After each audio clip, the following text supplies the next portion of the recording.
And welcome back. It is the Couch Company Podcast. My name is Jonathan, and with me is Tyler DeFazio. Tyler Fat.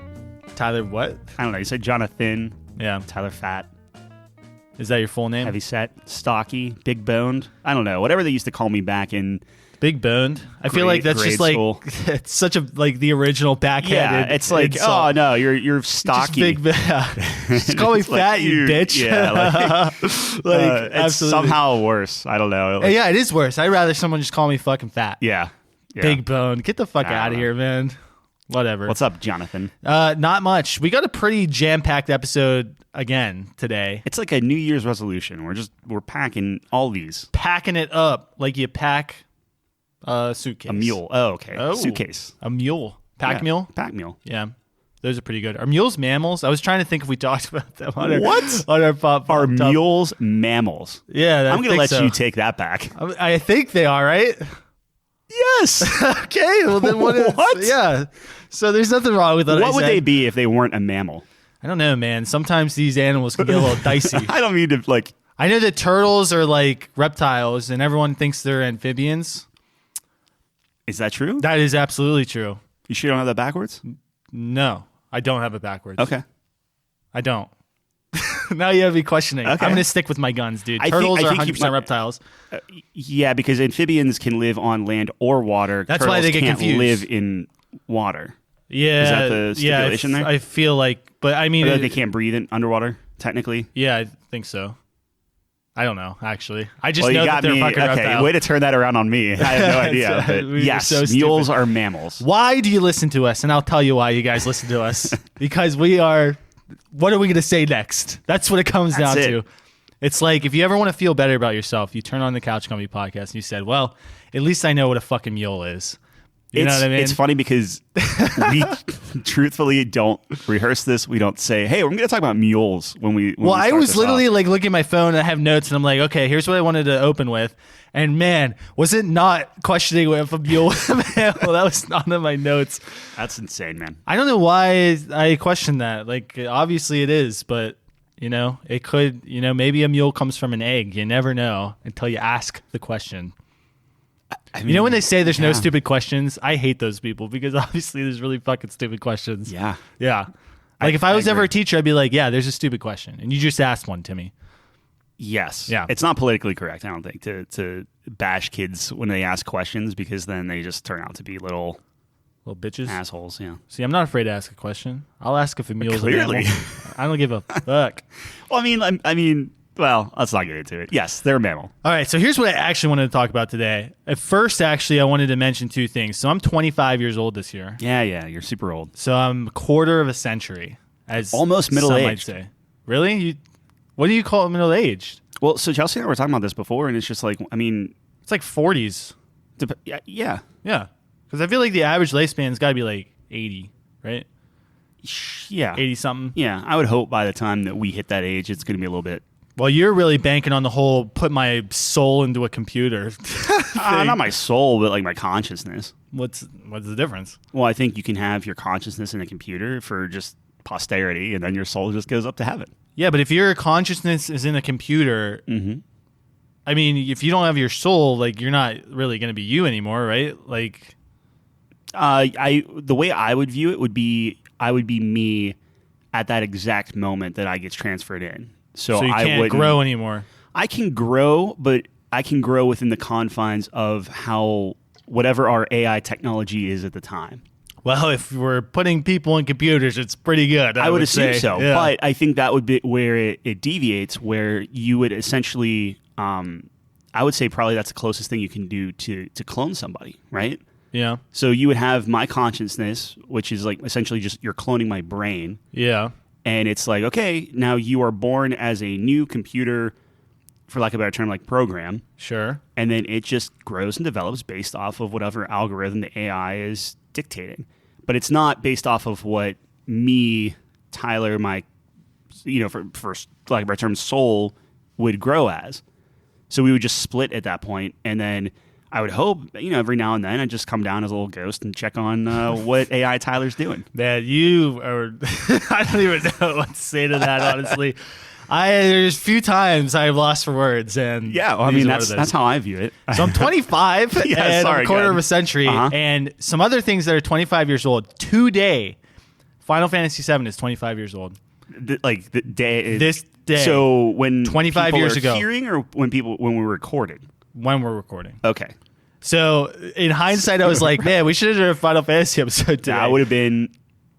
We missed the boat on that. I woke up and I was like, looked at my phone. I was like, fuck. Yeah, I was like, can we finish the? Well, I always DLC? knew that I was born like X amount of days after I was born. Final Fantasy VII came out, so like I did know that, but I didn't realize it was 25. I didn't put it together. You were born in '97. Yeah. Oh my gosh.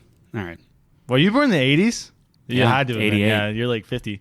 But Truly middle aged. Yeah. but so Final Fantasy VII, 25 years old, but also South Park, 25 years old this year as well. That was 97. That's actually more shocking to me. Yeah. That's crazy. That's been on for a long time. Yeah. So they're doing February, South Park's launching their 25th season. When was Simpsons made? It's got to be around the same time, I'd imagine, right? I would say before that. Yeah, before probably. Someone can fact check. Probably 95. I would say even before that. Simpsons is in the 80s? Well, really? No way. I don't know. I'm It gonna was check. definitely I'm just 90s, gonna, definitely I'll 90s. fact check on the spot. You keep going. All right. Just wanted to mention those because why not? I think it's always good to recognize long-standing 89. 89. 89, Damn it. yeah. That's not the 80s.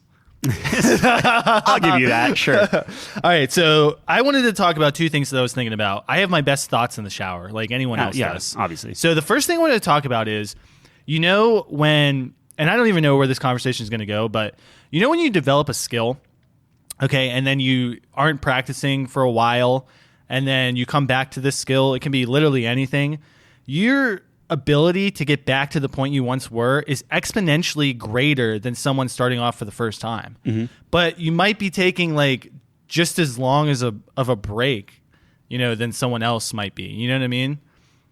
So it's like, I don't know why that is. Like, the reason I brought this up is because, like, as of the time we're recording tomorrow, Yeah. I have a gig for trombone, and I haven't played trombone in a long time.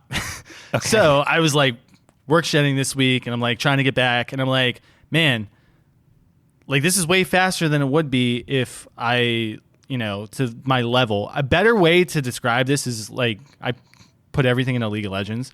So if you were a challenger in League of Legends, right? Is that a rank? Yeah, that's the best rank you can get. Oh, okay. So if you're challenger, like getting back to that point is exponentially easier and faster than like it's someone who is like, I don't know, me, like a gold player or something. You know what I mean? So they can just get back to that point so much faster, even if they took a year off. So let's say a challenger player takes a year off, and then I am playing nonstop. Like my growth is going to be so much slower than theirs. And it's like, is it because they know how it feels to be that good? Does that make sense? Yeah. Is what I'm saying making no sense? No. I mean, I get it. I think it makes sense. So you're kind of contributing just like a mindset to that? Yeah, like I feel like there's something to be said about being at a certain level. Like if you're a professional athlete, you know what it feels like to be that good.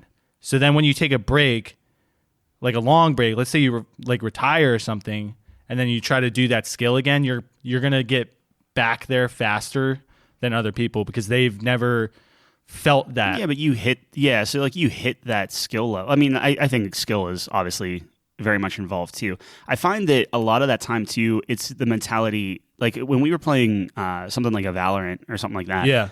I found myself always going into a game thinking that I am going to be garbage. Okay. So like a confidence thing. It's a confidence thing, and I think that it's always going to be like, okay, well, I'm going to get my butt kicked on this thing. But then if I find like, oh, I murdered this guy pretty quickly, or oh, I'm having a very good game. Yeah. It's the snowball effect where it's just like your confidence is there, and suddenly you're just like, I'm going to take like more risks than I normally would have because I'm like scared to let the team down, right? Right. So you're like taking more risks, showing off, doing different things that then you just feel good, and it kind of snowballs out of there. I don't know. I think obviously confidence is like such a huge factor in anything that you do. Like, but to your point, you know, like a professional or somebody that's a challenger rank or master trombone or whatever knows what that feels like and knows like when they hit a certain level or knows like what to overcome at certain things or what to let go or what to focus on, like if they're going, you know, back into it. I don't know. Right. Yeah, I don't know. It's like really interesting to me because it's like if you're taking like a significant time off with something that you are really good at. I think it would be I think the significant time is the kind of piece. Like I would be interested to see like a graph of, okay, what's it look like 1 year, 2 years, 3 years, 4 years? Like, right. After like 5 years, it's hard for me to believe that a are you person gonna that was fall off? challenger after 5 years, Yeah. if you were playing for just 5 years straight to the same level that they were, like same, not level, but like time. Yeah. I don't know if it's going to be as there's got to be a quick. drop off, right? Yeah. Where like, you know, maybe things have changed so much or it's just been so long. But I still think you take 5 years off of something that you like mastered before, you're still going to kill someone who's brand new at it, right? Well, let's take a look. I mean, just we all that were talking experience. about Sea of Thieves, right? Sure. Like, we are very rusty in Sea of Thieves, and we were embarrassed the last time we played it. But I think that how fast can you get back to Pirate if Legend? we said like we're going to play it, we're going to do a week solid, I think we would jump back. That's in what I'm and saying. jive It's a little like, bit. and the interesting thing with that, and I don't know, to me it's interesting, is that, you know, what if you take someone who was at the peak of the skill and put them in a computer? No. Oh, okay. And put them up against someone who is not at the peak, but is consistent on it. Now, where are you going to see, you know, you take something like CSGO and you take like a top 100 player, he doesn't play for a year, and then you put him against like a diamond player. I don't know if diamond's a rank in CSGO, but I think it is. But you know what I mean? That'd be an interesting kind of, like, how much skill do you lose if you're, you know, at a certain level? You start running into another issue, which I don't know how deep you want to get into this, but you run into another issue where if a person goes away for like, let's say a year, right? Mm-hmm.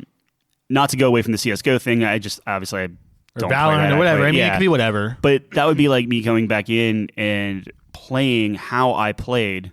So like meta, tactics, you know, route amount around the map, stuff like that. Right. I would be playing based off of what I played a year ago because I don't know any of the new meta. I don't know anything. And that could go one of two ways. One, you get your butt kicked because you have no idea all the new champs or all the new strategies or all the new different like lines of sight or whatever or updates.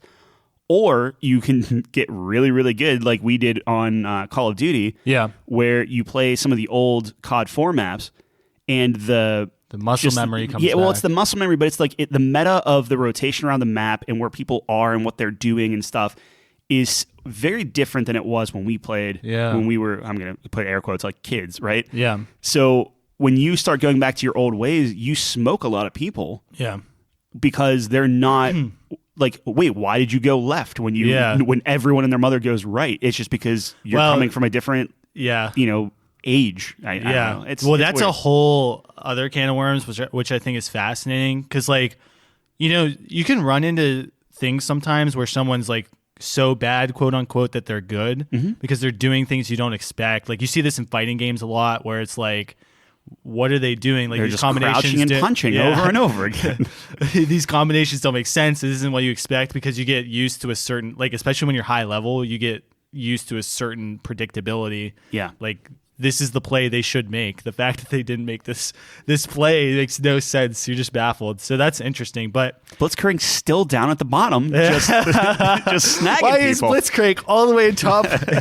He must know something. Yeah. So I don't know. I guess just to put a cap on this, and maybe this is a stupid thing to bring up. I guess I thought it was interesting, but like to me, it feels like when you're getting better at something, there feels like there's like these checkpoints that you get.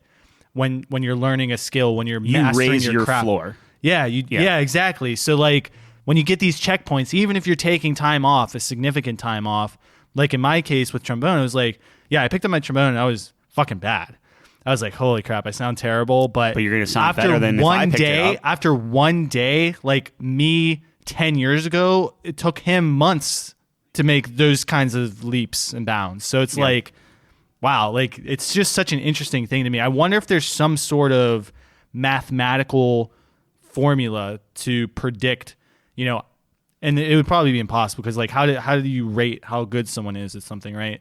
It's really tough, but like, you know, how much exponentially faster you can get back to the level. I mean, that's the same thing as if you went into like a Valorant, reset everyone's progress and just played it again. And everyone starts at 0 and just see. Like, I think that's what it is. It's just it raises the floor, and you know, you might get quote unquote bad, but you're still exponentially better than somebody who is either new or hasn't played. Absolutely. Or, you know, because it'd be like this. It's like, you know, something like Rocket League.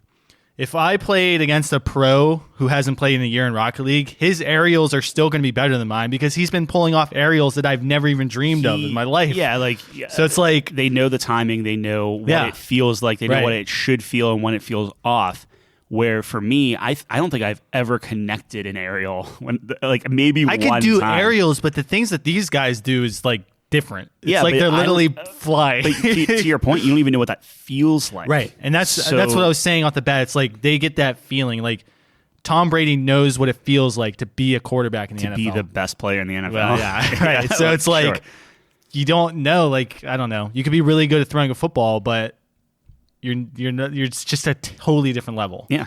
Yeah. It's just skill, man. Maybe that was stupid, but I don't care. I don't think it's stupid. I mean, those are my shower thoughts. Okay, the other thought I had, and I'll make this one quick. It's no mule. Sorry, go ahead. It's no mule. That's true. All right, the other thought I had was, so I was on YouTube. This is a couple weeks ago, and I actually wanted to bring it up, but I never got a good chance to, so I'll just bring it up now because we can't get any lower than not thinking a mule is available. Don't rope me into this. It's not we. Yeah. We don't get to I didn't say we. Did I say we? I think you did. Okay. I just want it to be on the record. Yeah, I do it was not me. think a mule is a You just don't understand the plot of episode 4. That's true. Star Wars, okay. So. Okay. All right. Sling some Sure. They don't try to blow up the rebel base in that movie. Mm-hmm. Anyway. So I was in my YouTube, like I do, and you ever watch The Karate Kid? Yeah, like the original? Yeah, the original ones. Yeah. So there's like that new show on Netflix. It's not so new anymore, like Cobra Kai or whatever. They're on like season 5. Web series. Oh, they're on season 5 already? Yeah, exactly. Holy cow. So they were doing like promos for season 5. But I was seeing all these videos in my feed about like, is Johnny stronger than whatever from like Karate Kid 1 and Karate Kid 3? Like, who would win in a fight or something? And I was just like sitting there. I'm like, what fascinates us so much about power levels and versus? Like, you see it in comic books, you see it in movies, TV shows, especially video games. You see it in anime all the fucking time. You don't even understand how many can X beat Goku things are out there. So it's just like, man, what is it about those kinds of things where we just love pitting people against each other, just like know arguing who's who's stronger? That's all. Is that what it is? Who's the best? Like, you look at the two that I can think of right off the top of my head is Warcraft stuff. So like, okay, who you have the Titans or whatever. You have Sargeras, I forget how to pronounce it, and it's just like Sargeras maybe. Yeah. Who is the strongest person in Warcraft? Like, is it's not the orc. Like, the orcs are stronger than these guys. Yeah. And it's this stuff of just like, okay, well, who's top dog? Yeah. You know, same with Marvel. It's the same with even like Star Wars. Like, is Palpatine the most powerful Sith? Right. Like, where's Exar Kun in that thing? Yeah. And like, you know, like, and it's just like, you want to know who the biggest, baddest guy is, so you can start like ranking everything. Then you can else. start stacking them. Yeah. That's interesting. With comic books, it's like, okay, you have Thanos. Now who's bigger than him? You know, like, and it's just, I don't know. You always get these like end of universe situations, and then you either have to make something even bigger, which is just silly, right? Because like, it's power creep, right? Yeah, we just talked about Halo Infinite, right? Yep. The Flood was like the biggest danger in the galaxy, yeah. And now they're setting it up for like, well, there's something bigger. Like, okay, sure, right? And that's intriguing. Well, until the Flood takes them over. Well, but that's the thing is, I think the cool payoff there is I love it when you see a bigger bad come in. Yeah. But then the original bad that you thought is like, no, they're not actually done. they take it. Yeah. Right? I kind of like that little switcheroo. I've always been a fan of things like, so power creep kind of sucks, which is kind of hypocritical because I love Dragon Ball, and that's like the definition of power creep. Sure. Like, I'm pretty sure Goku's like blowing up universes at this point, but But the answer to your question is Saitama obviously is top dog in any universe. In all of them, man. But anyways, what I was going to say is, so it would be cool to me if it's like, I like things that are like, this person's not necessarily stronger than the other person, but his strategy would counter this guy, or something like that. Yeah, just like the Batman. Right. Well, that is fucking OP, dude. That's a bad example. But I don't know. It's like when you get a rock, paper, scissors scenario, that's interesting to me. You know what I mean? Because it's like, well, he's not the strongest, but like his ability would totally counter this guy who's the strongest, quote unquote. Right. And I can't think of a good example right now, but I don't know. I kind of like that. It was always aspect. like, it was the big old, like, does Goku beat Superman? Right? Yeah. And then they always have to set it up where, well, Goku's a nice guy, so he just wouldn't use kryptonite. And it's like, well, I mean, Well, no, he wouldn't. Goku would beat Superman. I don't think Death Battle determined. I think they said Superman. No, would beat Superman Goku. would win. Yeah. But that's the thing is like if you take Superman is strong, and this is I don't want to get super into man, are Superman. we already actually do this? No. Okay. But it's just like Superman's strong, Right. But he has this like you put that rock near him, Yeah. and he's done. Yeah. A human could kill him. Well, yes, but So like. Goku wouldn't do that. I mean, if you're saying Yeah, Goku versus but what I'm Superman- saying is like, I see what you mean. Like if you're being he has this honest, one fatal yeah, if you're weakness. being honest, Superman, Well, dude, it's just not. It's, if we're talking about that, I mean, Goku's weakness is he wants everyone at their strongest. He won't take a tactical well, advantage like that. Like sure. if he knew, he'd be like, no, I want to see how I test against him, like because he's a fucking idiot. and that's how they made it even a thing. But that's what I mean. Right, Anytime people yeah. are like, "Oh, Superman's stronger," they're like, "Yes, like Superman is stronger than everybody." not if they have this rock Yeah, that Superman gave to. I mean, Batman kicked his ass. it's true. Like, I don't know. You nuked him. Like Superman almost died because he got a nuke on him and couldn't get to the sun because there was just ash in the air or whatever. Wouldn't a nuke make him stronger? No, Because of radiation? It's not about radiation. It's about solar energy. Oh, is it solar? Yeah. Okay, I wasn't sure. Specifically the yellow sun or whatever. I don't. There's pretend to different, know any of that different stuff, suns but, do yeah. different things. Like, Well, Krypton was a red sun, so he didn't get So it's powers normal, from that. yeah. It was normal, yeah. but there's some suns that make him stronger than the yellow sun. I think that was part of, if I'm not mistaken, that was one where it's like they somehow changed our sun to be a red sun to negate Superman's, because that was how to stop Superman. Yeah, but wouldn't that kill us? Not in comic. You're the universe world. guy. I have no idea. Well, yeah, I would obviously, assume so. there's a guy with underwear on the outside of his pants Yeah, flying right. around at the speed of light. So I think physics is gone. Well, that's I don't know. Those are the two thoughts I had. Those are some I had in the thoughts, man. shower. Yeah. yeah. So, all right. Anyways, enough about me and my stupidity. We got some good things today. Yes. And what I want to move to first is I totally blanked on what our schedule was. So why don't you tell us? Well, what we're our moving to schedule next? is Zach messaged us. Oh yeah, my friend Zach. Yeah, last week he did it through Messenger on Facebook. Yeah. That's on me. Didn't know that Messenger, I didn't have all the notifications set up and stuff. We've rectified that, but I'm going to play Zach's question and we can chat about it. Awesome. Hey, Couch Company, and Zach Hammond here from Kansas, most likely your only Kansas listener. Now, I do have a couple questions here. What's your guys' theory on why League of Legends is the most toxic gaming environment? I just want to know what you guys' thoughts are on it. Mine, personally, I believe League of Legends was starting to blow up whenever Call of Duty was kind of ending. So people like me that came from those COD lobbies that were just absolutely brutal, we finally had a place we could go and take all of our experiences and bring them back to another lobby. That's just my opinion. That brings me joy knowing League of Legends is the most toxic gaming environment, but I teach their own. Now the second one is I've listened to a good majority of your podcasts so far, and I was just curious is how come you guys haven't talked about Rune Scape? Is there Is that a mobile game that you're not interested in? I know it's not just a mobile game, but the old school Rune Scape has kind of made a comeback. So just wanted to hear your guys' thoughts on Rune Scape in itself. Thank you. All right. Thank you, Zach, for the two-parter question. I guess two separate questions. Yeah. We always appreciate feedback, so that's awesome. And we're going to answer them right now. All right, so the first question is, why is League of Legends the most toxic game in gaming? Now, I actually don't think it's the most toxic game. Don't get me wrong. It's fucking toxic as hell. Mm-hmm. But I don't know if you've ever played like CSGO or something, dude. Like, when you have voice comms, like, I don't know, it's a little bit worse getting called things like, you know, crazy things than getting typed at like that. But I guess I'll start first since I have a little bit more experience with you. I think League of Legends, like, it's an interesting theory that you have, the Call of Duty theory.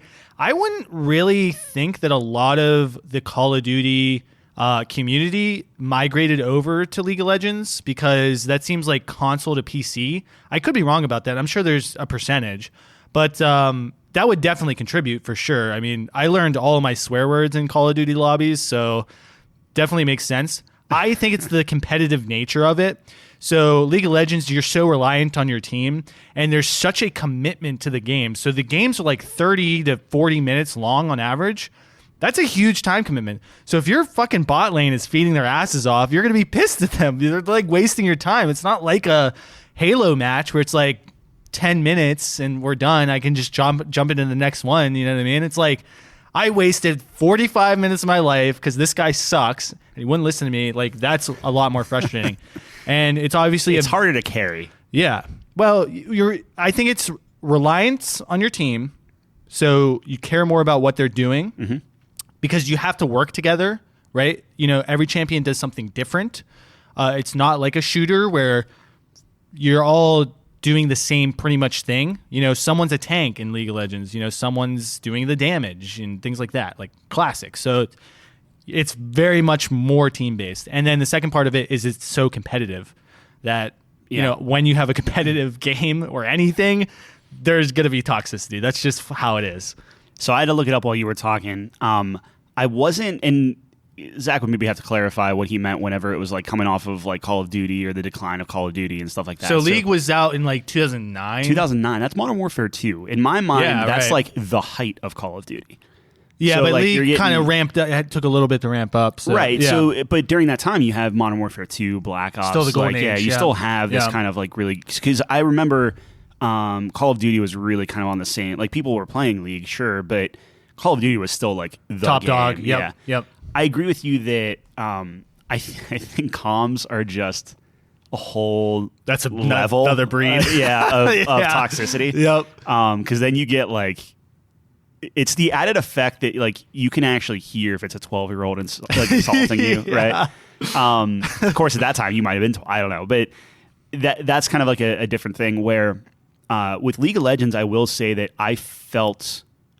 It's so weird because I would say overall I would still think Call of Duty is the most toxic thing ever. Okay. But in terms of how I feel, I've never felt so low than when playing League of Legends. And that's with like even our friend group where like I was getting just hammered by like people we actually know. Yeah. So it's a tough call, but yeah, I mean, I agree with everything you said. Yeah, no, I think those are the two main contributors. Super competitive game. You have anything that's competitive. Sports, games, whatever. Testosterone's flying. You're going to just say shit that's mean. And then secondly, huge time crunch. I guess 3 points. Huge time commitment. So like I said, they're wasting a lot more of your time. And then third, huge reliance on teammates. Yeah, and I feel like this was also before Call of Duty really had any ranked stuff. I think Black Ops had some sort of ranked, which is amazing. Like looking back at Call of Duty, why the fuck were we so mean to each other? It's like, dude, we're gonna hop into another game and nothing matters at all. Yeah. Like, we lost one game. We're gonna play 20 more tonight and no rank. Like, this is never like. I don't remember KD being as such a thing. Like it definitely was something, but I remember KD was always something. It was, but within our friend group, like I just remember Halo being more of the KD thing. Oh, look at my KD. But also Halo was ranked, so that was part of it. Exactly. Yeah. I think and correct me if I'm wrong, I believe back in the day, more of the toxicity was across teams, though.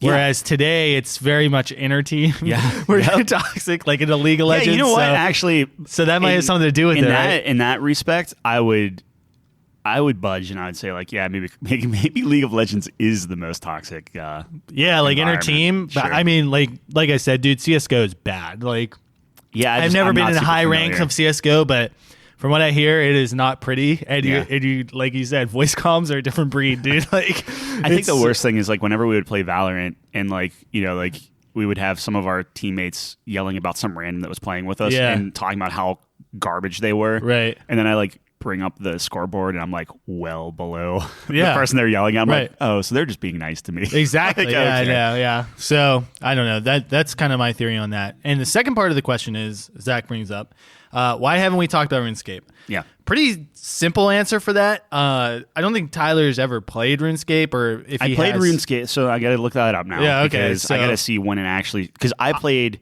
the original like OG, man, like the best. Before they did anything with it. Yeah. I guess I'll start with my own RuneScape experience. So like I played back in like middle school, like pretty OG RuneScape before the Grand Exchange. Actually, interesting story. So did you guys have like the Scholastic Book Fair thing where they would come around and you could buy books and stuff?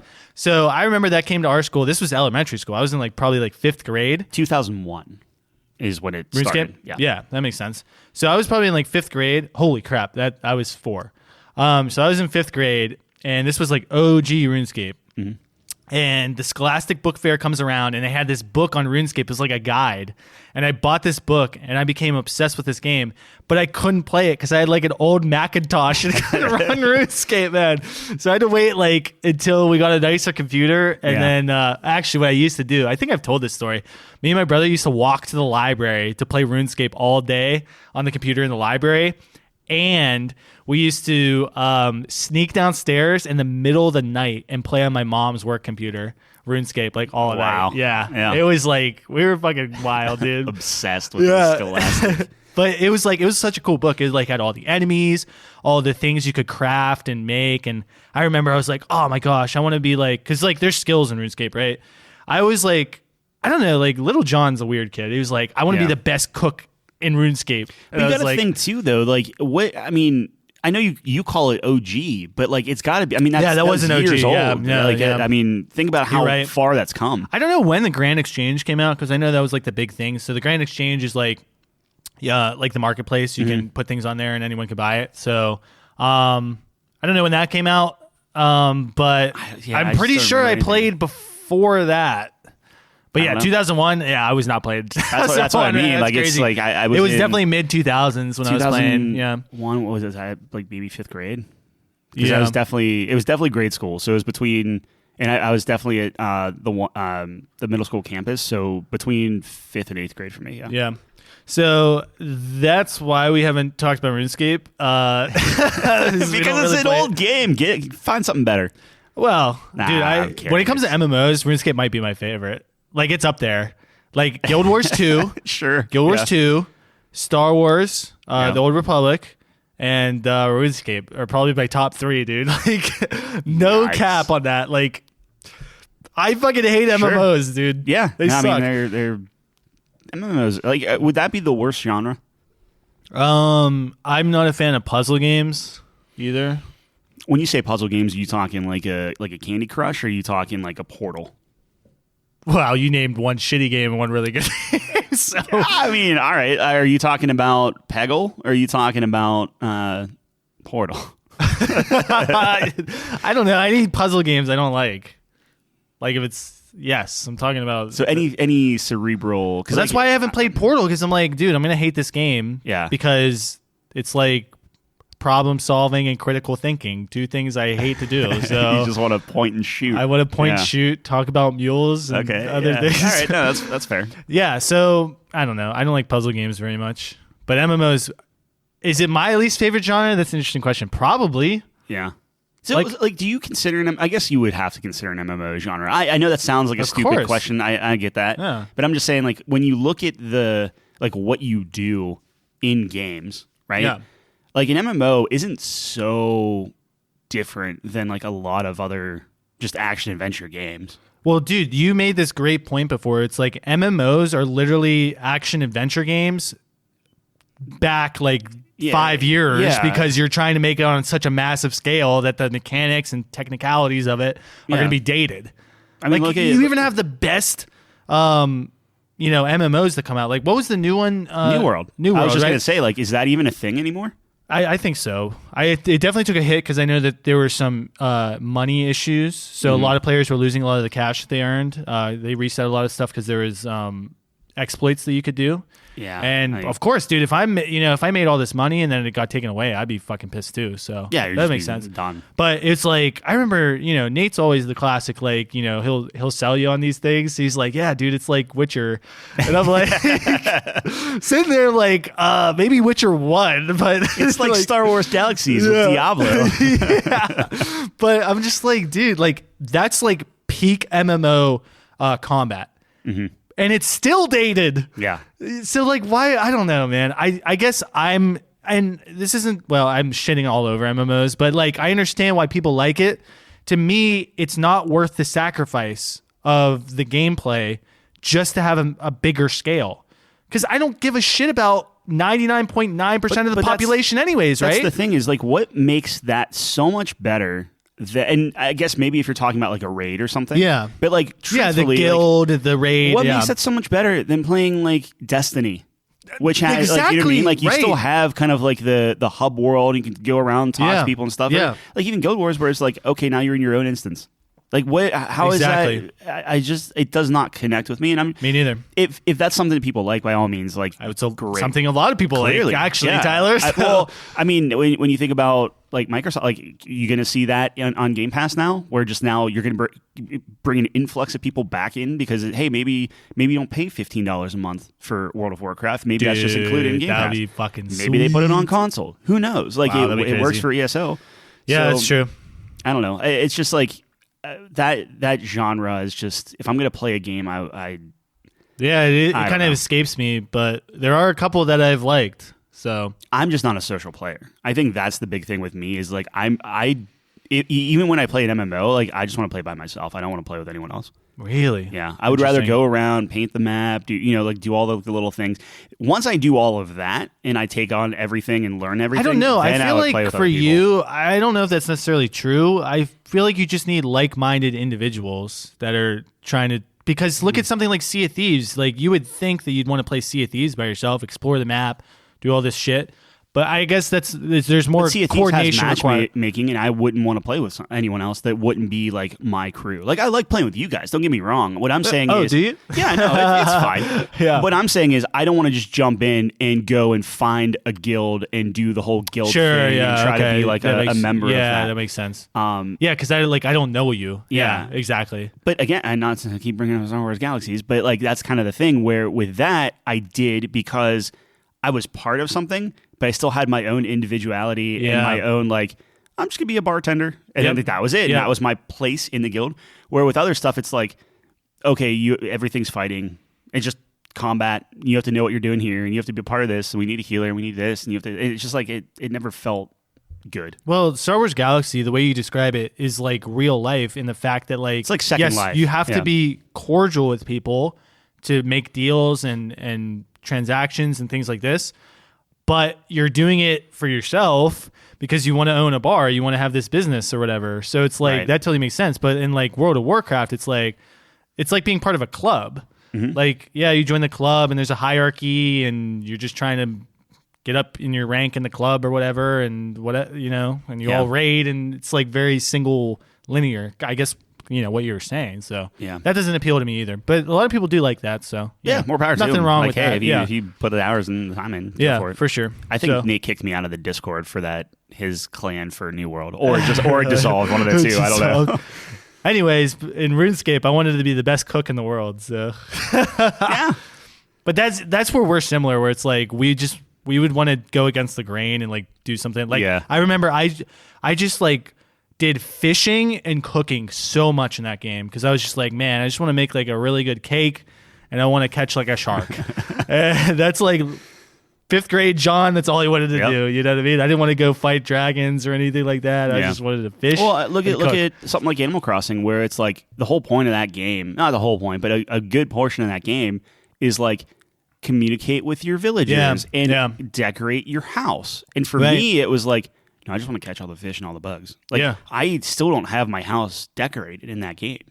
I've decorated 30 other houses in the expansion, but my own house, like, I don't care. That's interesting. Yeah. Yeah, I don't know. There's something about being an expert that's really appealing to me, where it's like, he can't, like, you'll kill him in one hit, but he'll bake you a cake that'll heal all your life points. Or something. Exactly. You know? I mean, that's the beauty of Star Wars, where it was like, that's why. This doctor that sounds amazing. is terrible, but go to him and you'll be buffed the heck up. That's just sounds great. amazing to me. People dude. were literally just like, oh yeah, so and so. And it was has all a natural. Party barge. It was all natural. Yeah. Like, it's all word of mouth. It's not like the developers are like, hey, nope. It's like all, but then you have people where it's just organic, like, I guess. Oh, here are all these different doctors, and then they band together and make like a health network, where it's just like, oh, are you part of this like doctor guild? Yeah. And then like it's such a it's like real life, dude. Yeah, like, it's so interesting. So my family, they're all chemists, and there's like a chemical society. Yeah. That everyone's part of. So it's like it's the same shit. That's so interesting. Yeah. Anyways, moving on. Rune Scape's okay. Yeah. Thank you again, Zach, for yeah, we appreciate that. Yeah. If you guys want to leave us a message, you can do that on Facebook Messenger. You can, or better yet, go to anchor.fm/couch company and leave a message there. Yeah, absolutely. Yeah, you can leave a voice message on there. And I mean, hey, if Facebook works, it works. Hey, whatever's easiest for the crowd, bro. That's true. All right, let's move on. Okay. So last week we did It Takes Two, 2021's Game of the Year by the Game Awards. Yes. And that was exciting. Hopefully you guys liked that. 84. 84 silver coin. Yeah. So we have a rating scale. And we were thinking, it really doesn't mean much until you get some context, just like anything else in life. So what we wanted to do was to take some games that we've played previously and kind of plot them on the chart there, our rating scale, just to give context to, what do these different tiers, what do these different ratings, kind of mean, so you can get a sense of it. So we have 5 games, I guess 6 technically. Technically 7. Technically 7. So we have 5, and then we got 2 from our Twitter account. Oh, yeah, I guess that is 2 games. Dude, those are like 1 game to me. But, okay, yeah, so absolutely. So we have 5 games that mean we listed out a bunch of games that we both played. Obviously, we want to make sure that we've both played the games so we can intelligently talk about it. Yeah. As oxymoron as that sounds, because John's going to intelligently talk about something. But we're going to plot these on, and you guys can see what we think about these games that we played. They're pretty popular too, most of them, I would say. So let's start with the Twitter one. So shout out to Calvin, research department. We posted on Twitter asking for any suggestions on that. So he suggested, and this is why Tyler said 2, he suggested Left 4 Dead 1 and the sequel Left 4 Dead 2. Left 4 Deader. Or this time it's personal. Yeah, or something. I don't know. Yeah, yeah. Left 4 Dead 1 or 2. What do you think about Left 4? I mean, you like those type of games? Yeah. So Left 4 Dead was always a really fun game for me. Like, I'm definitely a huge fan of those games because that's a game you can pick up, play with your friends. You don't need a huge time commitment. Kind of like you were talking about, right? Where it's like it's not daunting, but then you find yourself spending all night on it. You know what I mean? So it's like one of those games where you're just like pick it up, play. It's mindless fun. You're just destroying zombies. Right. There's a challenge to it, at certain points and difficulty levels and things like that. And the story's not like anything like you have to sit down and focus and things like that. It's just like a really... That's because there isn't a story. Yeah, right. It's non-existent. just a mindless kind of adventure, right? Where you're just going through levels. So, and you kind of know what you're getting into because it's based off of the difficulty and based off of like the acts that you're doing, like the story that you're going through. Because there were, I'm gonna get this wrong, but I think there were like 4 in the first game. Right. It was pretty linear, pretty just standard. In. Yeah. And every act is kind of different, if I remember correctly, right? Yeah, it's just different boards. So it's like I think it's like 4 boards, and that's your entire campaign or something. Exactly. Like that. Yeah, I don't know. Like the first game has a special place in my heart because that was something where like we just met a random person online and like I wish I remembered his name, but they just became like our friend just through Xbox. Yeah, which is the first time that's ever happened. It was such a weird thing. But 4 was interesting because we used to play that, and you saw this progression of okay, we all played it, and we just kept playing it, and eventually we're like, hey, we're kind of good at this game. Like we kind of had this group that played together all the time, and we kind of knew the ins and outs of it. And then it's like, cool, let's start doing like multiplayer. Yeah. And then it was like, now let's start doing like hardcore, like I don't know what the difficulty levels were, but like the highest difficulty, stuff like that. We were doing that. So like it got to be a real challenge. And then we obviously 2 came out, and we kind of went to 2. I don't know, like for the first one, if you go back to it, it's a little tough. To go back to. Like you can't like especially with things out like the new Rainbow Six, which is similar. Right. There's actually a new one on Game Pass where you're part of like some like spaceship or something. That I actually want to talk to you about because I think that might be kind of a fun thing. It's in early access, but it's the same thing. Okay. And then obviously with Back 4 Blood, right. That's like the next evolution that was like, oh, you add all these other like card systems and it better. I would say better gameplay, more or less. Right. So this, it's like it's floaty. It's not like I don't know. Like if you were to ask me whenever we were originally playing, I'd be like, oh, this is like a 9 or whatever, like or 90 or whatever. Yeah, like it's great. Yeah. But going back to it, man, it's a little tough. Like I don't know. Like when was the last time you played Left 4 Dead? I played Left 4 Dead 2, maybe not last year, but the year before during the pandemic. Because I remember I was actually playing with Calvin and another one of my friends.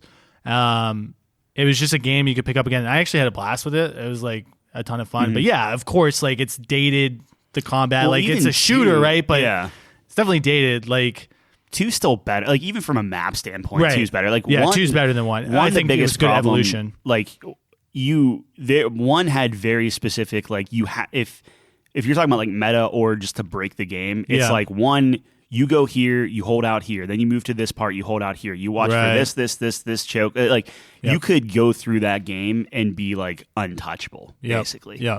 Because you can figure it out. Yeah, and like 2 with the addition of like the jockey. I'm gonna mess up the names, but like the ones where it's like, I think of the Charger is maybe one of them, where it's like they added these extra like enemy types that will knock you out of cover, pull you out of cover. Like they do kind of certain things to kind of combat that, which is why like looking back, like I think Left 4 Dead is like a 79, 80, not to jump the gun, but like that's where that is. And then I would give it maybe like another 4 or 5 points for Left 4 Dead 2. Personally. Yeah, no, I'm in the same ballpark as you. Like for the time, those games were immaculate, right?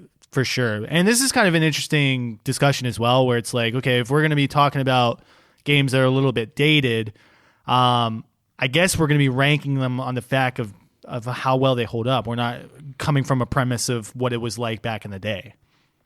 Would you agree with that sentiment? I know we mentioned this before, where IGN was kind of, whenever they were doing like their top 100 games, originally it was the impact on the industry. Right. And they said, we're going to pull that back, and instead we're going to talk about like, how does it play? Part of it's how does it play today, but then like, has it been kind of dethroned? Which I'm not saying Back 4 Blood is a fantastic, phenomenal game by any stretch. And like, and there are some points where I'm like, I actually like the feel of Left 4 Dead 2.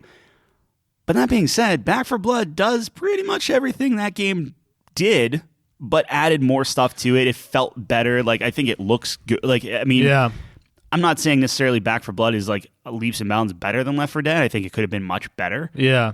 But at the same time, it's like, does Left 4 Dead... Well, specifically, let's talk about Left 4 Dead 1. Like, does that hold up? No, not really. I don't think so. No, I don't think so either. So. Yeah, so I don't know. That's a long-winded way of saying, like, I think that we need to look at it from kind of a practical, like, how does it play today? If you picked it up, if it was really as good as we were saying back then, there needs to be some sort of... I will say this, though. Like, Back 4 Blood was okay, but I do remember specific points where I'm sitting there, I'm like, Left 4 Dead 2 is more fun than this, right? Like, there's like just glaring issues with Back 4 Blood. Like, it wasn't as polished. I remember there was a lot of bugs and stuff that we were running into. The difficulty setting is like atrocious. The disparity. The card system's kind of cool, right? And obviously the combat. Like, correct me if I'm wrong, but like, you couldn't even aim down sights in Left 4 Dead, right? Correct. In Left 4 Dead 2 as well, correct?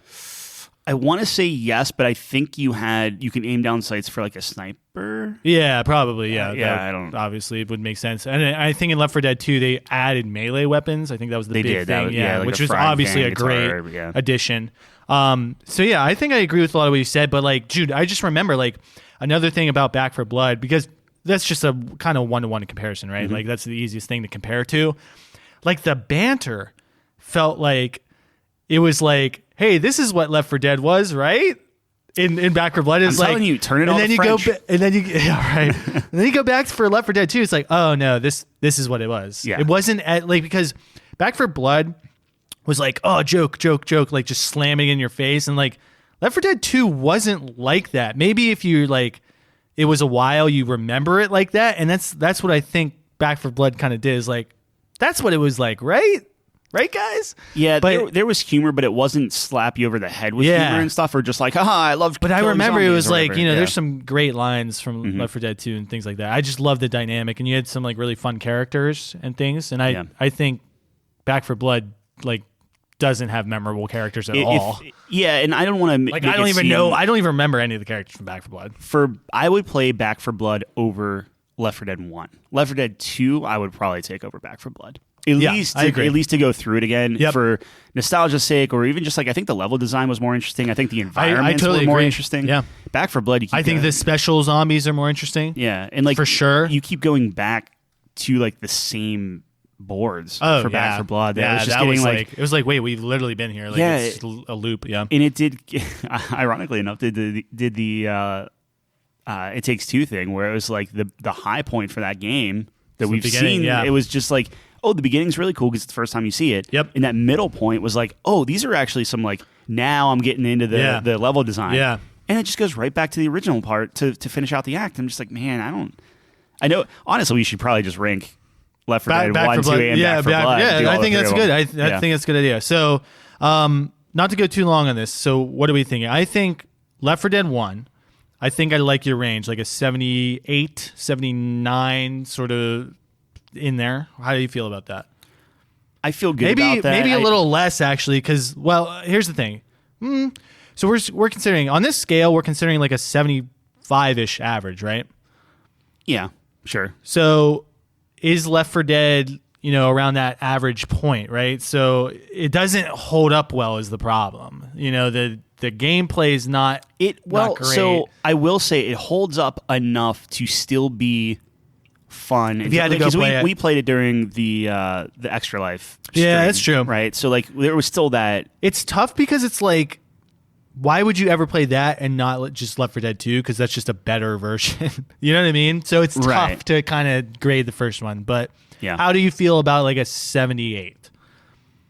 I'm good with a 78. I mean, that's still a silver tier. I had to double check and make sure that. Yeah, when does silver tier start? Just to remind the audience. Silver tier is 76 to 85. Yeah, it's kind of just a solid silver tier. Yeah, okay. So I like that. So 78 for Left 4 Dead. And how do you feel about Left 4 Dead 2? I think definitely it does get points because I think it's just a better version Left 4 Dead 2 than Left 4 Dead. This might be a weird thing. The more we talk about it, the more I'm starting to remember. Because like they literally had a portal Easter egg. Where, like if you took like the gnome and moved him all around and then like you're literally talking to Gladys. Like it was crazy. It was a charming game, man. It was fun. I have fond memories of playing that game. And then when you start factoring in the modding scene, where it's just like Isengard, and you're defending. Yeah, I remember Calvin had a Star Wars mod. We were all clone troopers. Yeah, it was awesome.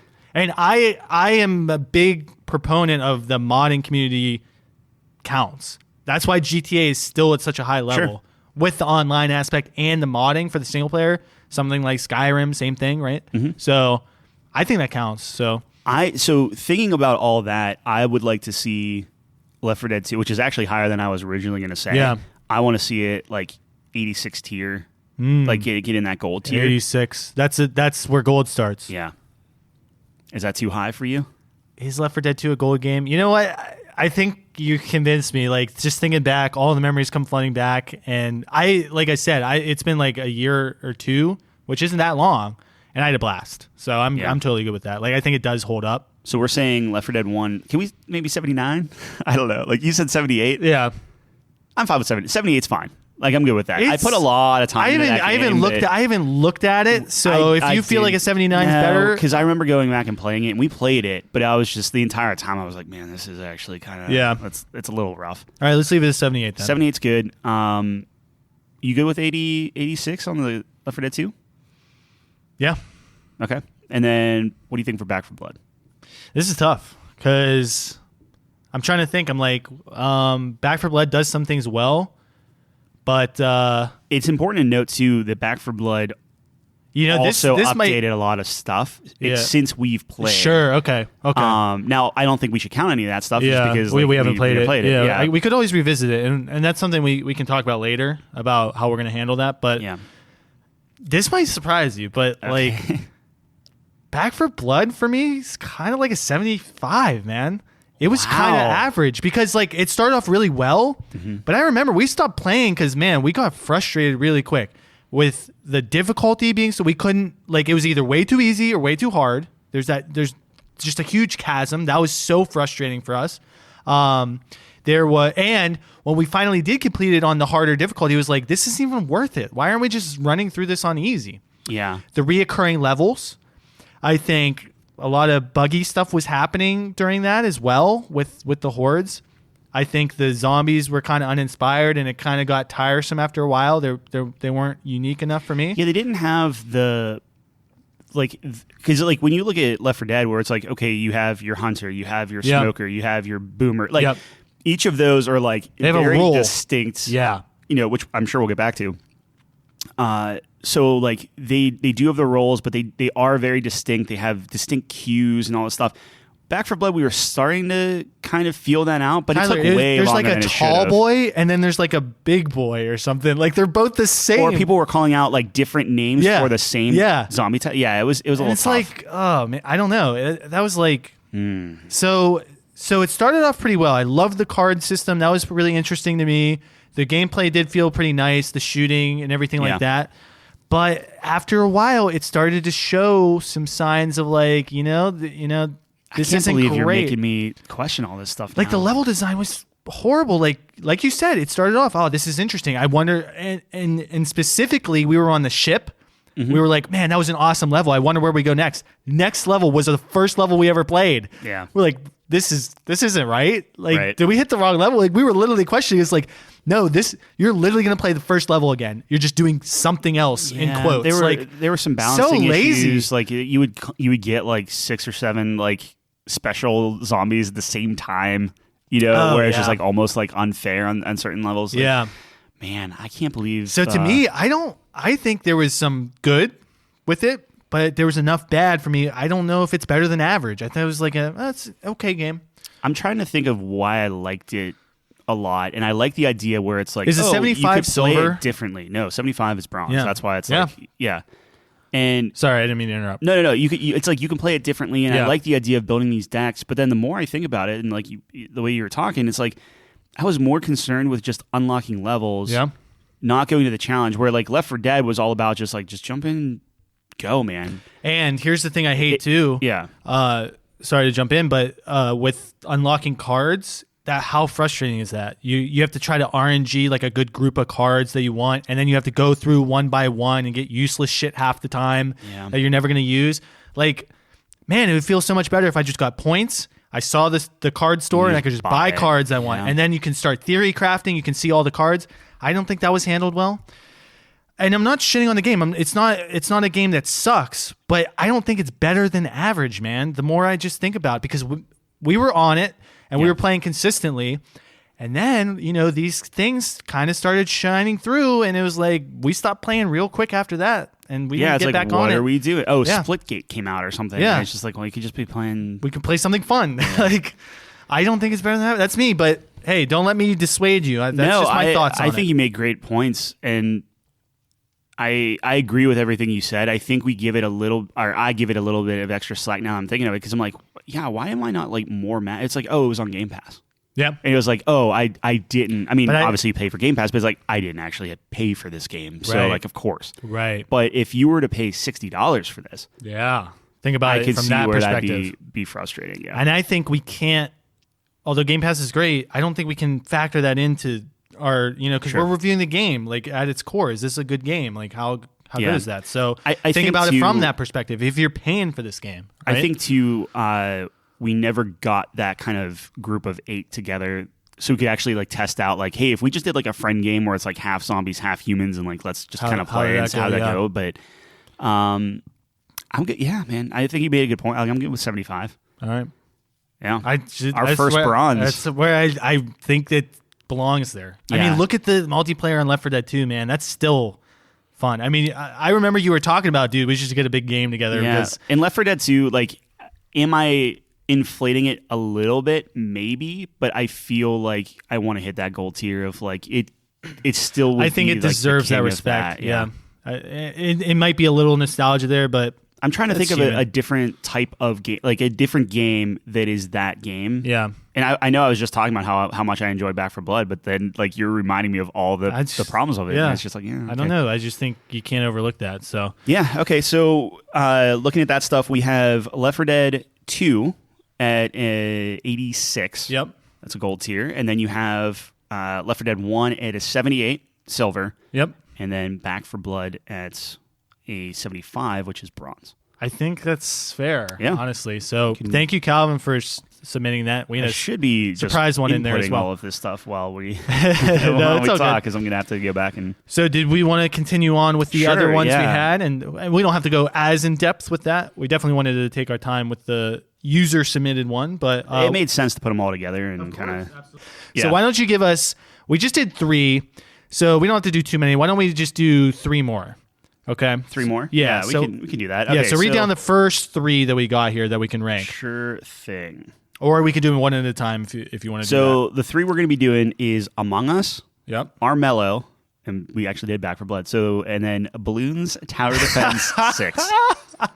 Awesome. I was hoping that would be on there today. Those are those 3. All right, so Among Us is going to be the first one on there. So this game blew up a couple years ago now, I suppose, and this is interesting. And Oh my gosh, was it really? Yeah. No, it had to have been through COVID, right? yeah, that's I 2 guess- years ago, I- right? I I guess guess so. That's technically, technically, right? sure. Yeah. Almost 2 years ago, like a year and a half, I guess. So. Among Us is an interesting kind of turn in terms of the type of game we're talking about.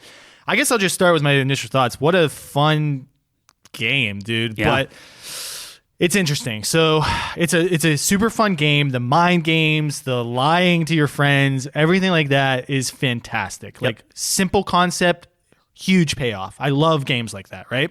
And we talked about pick up and play. Easy. The problem I guess I have is it requires you to have friends because if you're playing online, this game fucking sucks. Like typing and things like that. At that point, just go watch a YouTuber. Like it's gonna be a lot more fun watching them, fuck each other over than playing with randoms. So, how do you feel about it, the game as a whole? No, I agree with you. I think the strength and weakness of this game is the fact that you have to have everyone on the same page. Right. So you can have one person absolutely ruin the game for everybody. Yep. Very, very easily. Yep. Right. Even if they don't mean to, like if they're just like, oh, I can't believe it, like if they didn't go on mute once they're dead, or Right. if they say like hint to something that they shouldn't be talking, like if everybody plays by the rules. It's just silly because you're murdering each other. But like if everyone plays by the rules, you can have these really, really high highs where you can just make everybody believe that like you're not like the killer, right? And stuff like that. And that's awesome. Yep. I think on bigger games it's a little tougher. I think it's awesome, but it's a little tougher because you could play an entire night and never be the killer, which is like the fun part of it, right? Right, definitely. So I think overall it's great. I would love to see like maybe like it fleshed out a little bit more, because I think the only thing that I would say is a detriment to it, besides obviously people being able to like ruin the game very easily, right, was this idea of like I don't think I had very much fun with any of the other levels besides like the original one. Right. And I think there was an airship that came out whenever Switch version was launched. I just never played it. Nope. But I just remember we tried other areas and I just didn't enjoy it as much. And maybe that's just out of familiarity. And like, I think you get into this rhythm of just like, okay, like you start really getting the feel for the level, but like, I don't know. I like, it's novel in a way. Yeah. Like there are other games that kind of do it, but it did it very well. And of course it was great. It was right place, right time for Yeah. sure. And so I totally agree with what you're saying. And something that you said that sticks out to me is, man, what high highs you can have. Oh yeah. But also low. Like the floor is low in that game and the ceiling is huge, like very high, because your lowest lows is going to be playing with randoms and it's just not fun. Like it's like you could do anything else, but the high ceilings, when you convince everyone and all your friends you're not the killer, man, and oh no, boot Tyler. Like I saw him, dude. I saw him kill him. Like that's my favorite play. Is it's the he said she said. You're just pointing at each other and everyone has to make a decision. They're freaking out. But then when you play with your friends, and this was my high. I will never forget it. Where it's like we're all kind of walking in this group and everyone's just like, I'm not killer. So it's like, well, prove it. So we're all walking in this group, which I'm sure this isn't playing well for people who've never played Among Us, but those who have will get this. And somebody like is like turns off the lights, right and people are just like, oh no, who turned off the light, like whatever. So they're going down the lights to turn them back on, and Zach sees me and I see Zach and then I see Kyle, and we're all three together, and I'm just like, oh well, I'm just going to kill Zach in front of Kyle. No problem. Because the only person I have to convince that Kyle is a bad guy is Mike. And Mike's already suspicious. So, like, the thing is, you can play your friends against each other knowing their personalities and what they think of each other. So there's a whole other level of that where I smile to myself and just stab Zach in the face in front of Kyle.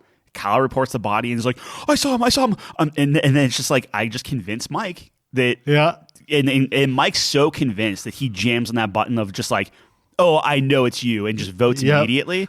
And then Kyle goes on this like, 3-minute rant. Or, wait, it's not 3 minutes. But like this minute-long rant of like, here's all the rationale. And Mike's like, oh. And then I win. But it's like it's such a high whenever you can do that stuff. And like, there's nothing better than seeing a body float out in space and that says imposters win, man. Like everyone's like, fuck that's the best feeling. It's perfect for everybody. Like everyone's play style is technically valid. There's no mechanics to it. Like all you have to do is you got to know how to talk to people and things like that. And of course, some people are going to be better than others, but like anyone can pick up and play. Like you don't even have to be good at video games. So it's like, I like what that game did. And here's something interesting I want your opinion on as well. I think this is one of the best games of all time for streamers.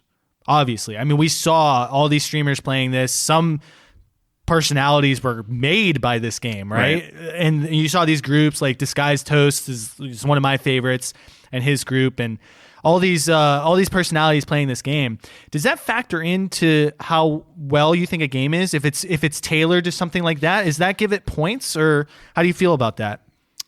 That's tough. I would say no. Okay. Only because if you look at something like, we should be calling all these games out as we're like rating these as we call them out. Right. What was the game that was kind of like little chubby guys running around that had to like go through like obstacle courses and stuff? Fall Guys? Yeah.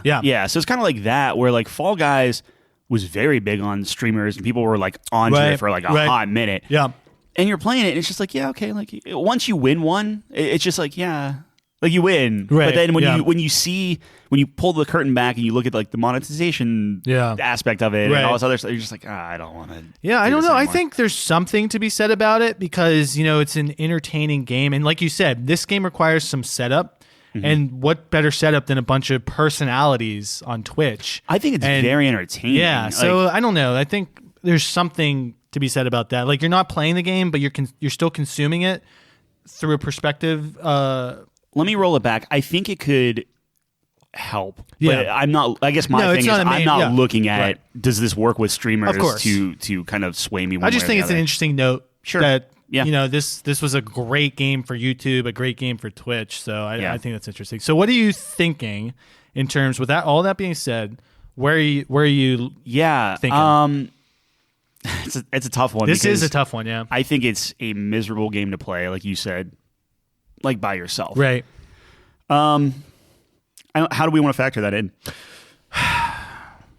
So let me This is a very tough one because when all the stars align, this game's amazing. Yeah, but when you don't have that, it's not amazing. I think I'm looking at like the 80s. Yeah, Like I'm right there like with 80. you. Like 80 on the dot. That's exactly what I was thinking, actually. Yeah. So that's silver, Sure. right? Yeah, I'm good think with that. yeah, because like, dude, at its worst, it's like a 60, and at its best, it's like a 90. See, I would even put it lower on like a 60 thing because there yeah, is sure. nothing you can Like a 50? It's Yeah. I don't even know. Like Yeah. I would probably put it like very, very low Yeah. because it's so miserable. Yeah. Yeah. I'm good with 80. Let's lock it in there.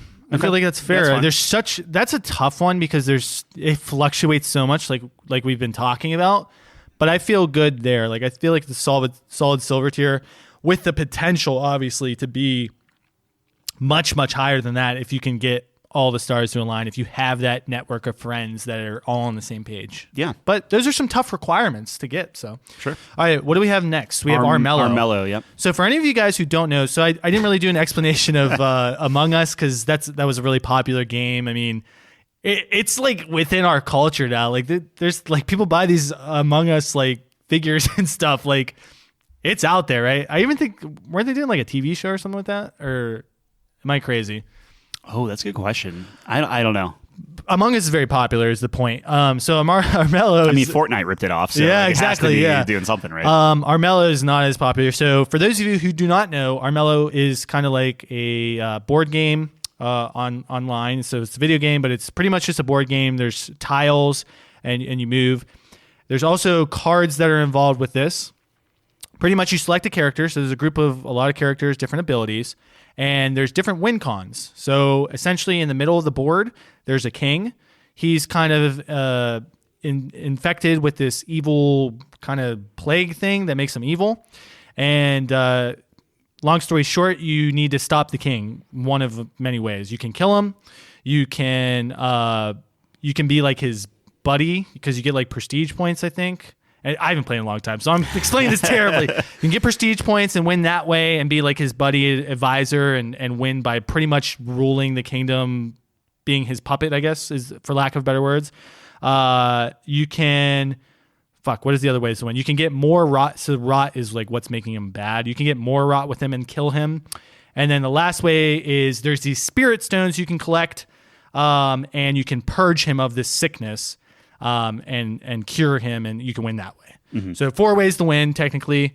But there's a lot of shenanigans you can do. There's cards. You can mess up other players. You can do all these things. So it's an interesting game. You're going around like capturing like different settlements. Yeah, you can capture settlements. That gives you gold generation to buy equipment in the form of cards. So there's 3 decks of cards. I don't want to go too long in the fucking explanation of this.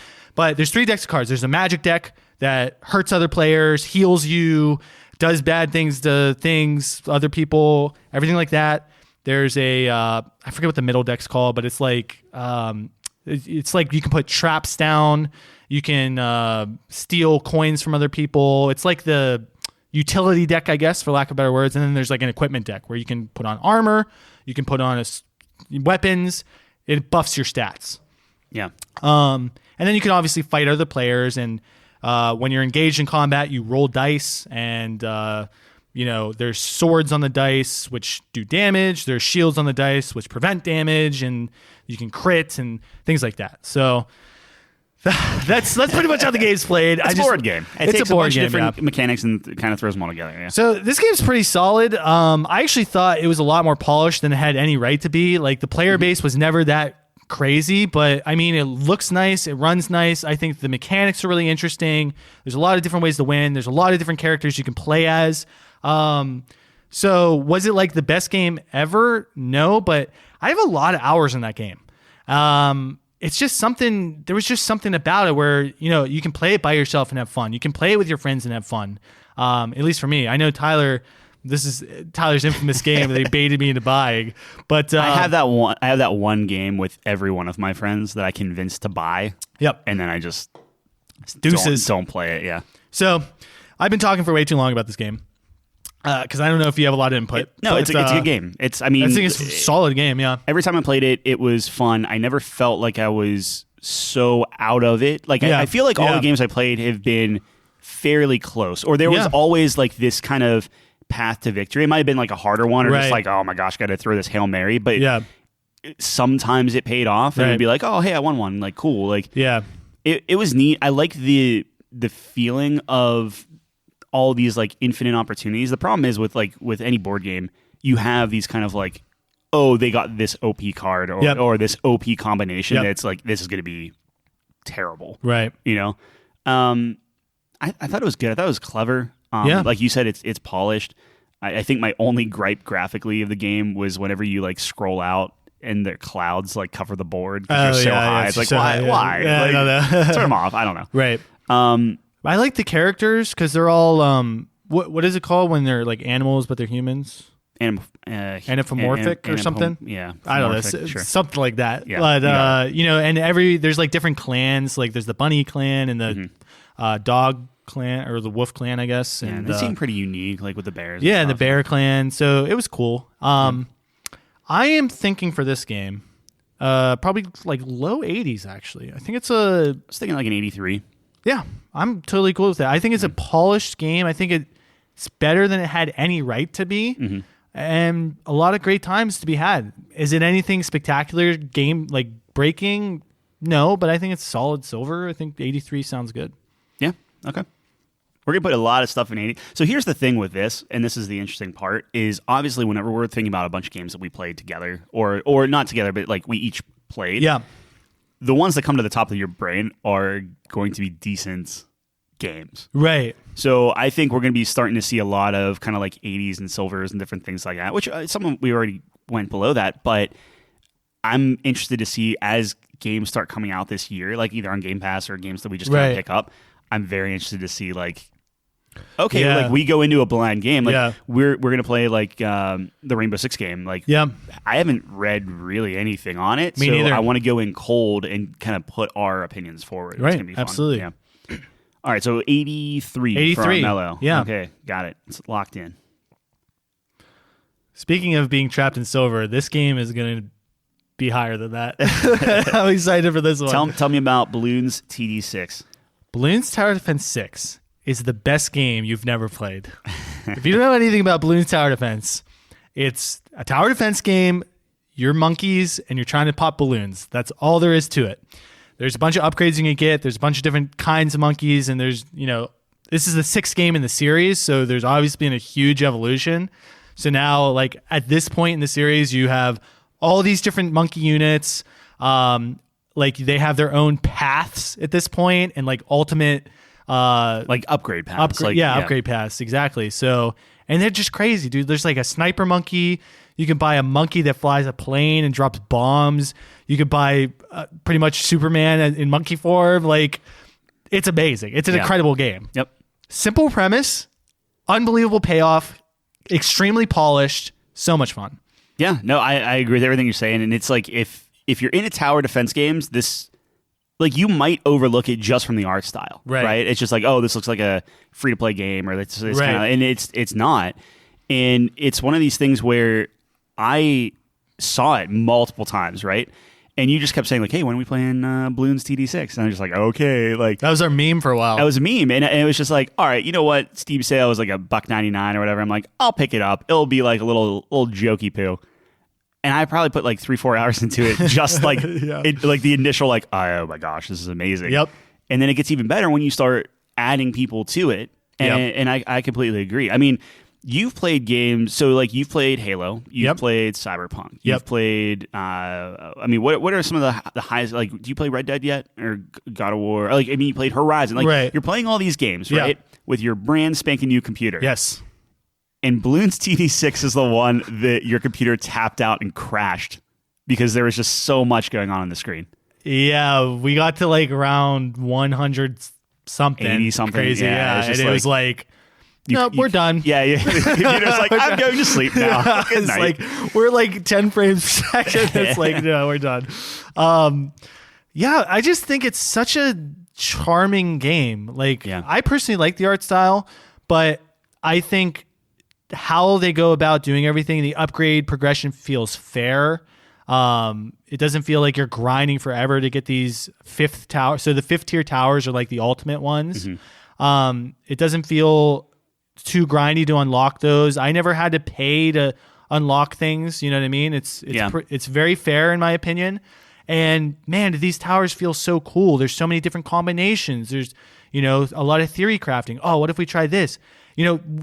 Tyler and myself have spent so much time like, dude, what if we just put like 100 dart monkeys and then upgrade them all with the Super Monkey Fan Club? Like, it's just stupid shit like that. And it's so much fun to play with friends. It's fun to play by yourself. Yeah. There's so many achievements to unlock, different modes, and they're constantly, updating things. I know that we haven't played in a while, but there's like these boss modes now and things like that. And I just think it's just such a polished game. I just think it's so much fun, and it costs what, like $5, and then when you can get on sale for like $1. I was gonna say I think it's like $2.99 or $3.99 right now. Right. Yeah. So it's a couple dollars and this game is so much more fun than AAA titles. Like, by far, it says something whenever you can put a lot of time into like this one level.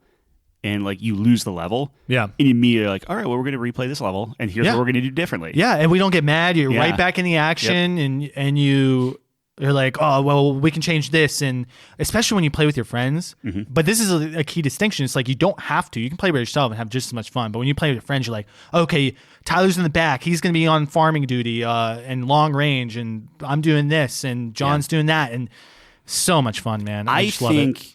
I would love to see a 3D version of it that is easier to read. I agree. The art style is fine. Yeah. Right? Like, it's not bad.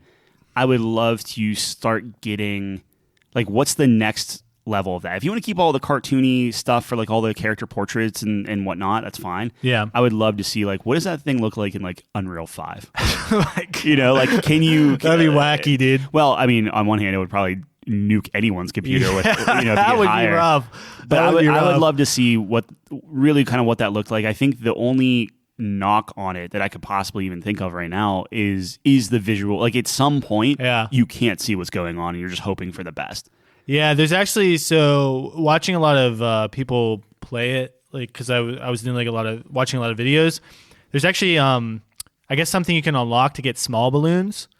Like, it just makes them look smaller, and actually helps a lot just seeing things on the screen. So yeah, but that is definitely an issue, like when you get to those high rounds. But you got to think, dude, most of the time when we're on those high rounds, we're in sandbox mode because we've already beat the... Right. No, absolutely. So it's a little... I'm not saying that's going to drop it. No, absolutely. Yeah. No, but I think the enemy types are interesting, like the balloon types, and there's all these different things, and some things do well against this, and you're like, oh, we have to make sure we have camo, we have to make sure we can pop lead, and we start getting the hang of the meta, and it's so much fun. I wonder if you can have still like as fun if you have, because like the part of the thing with the game is if you can shove a monkey next to a monkey, like you're kind of like inching it with your mouse to like a pixel away, just whenever it says like, yes, you can place it, and you drop it in. Yeah. I wonder if you can get that same feeling if there are like predefined, like, here's a grid, here's where you put all the different monkeys and stuff, where it's like, there's still an invisible grid in the game, right? Yeah. Like it's based off of like the size and whatnot. Right. But I wonder if you could maybe,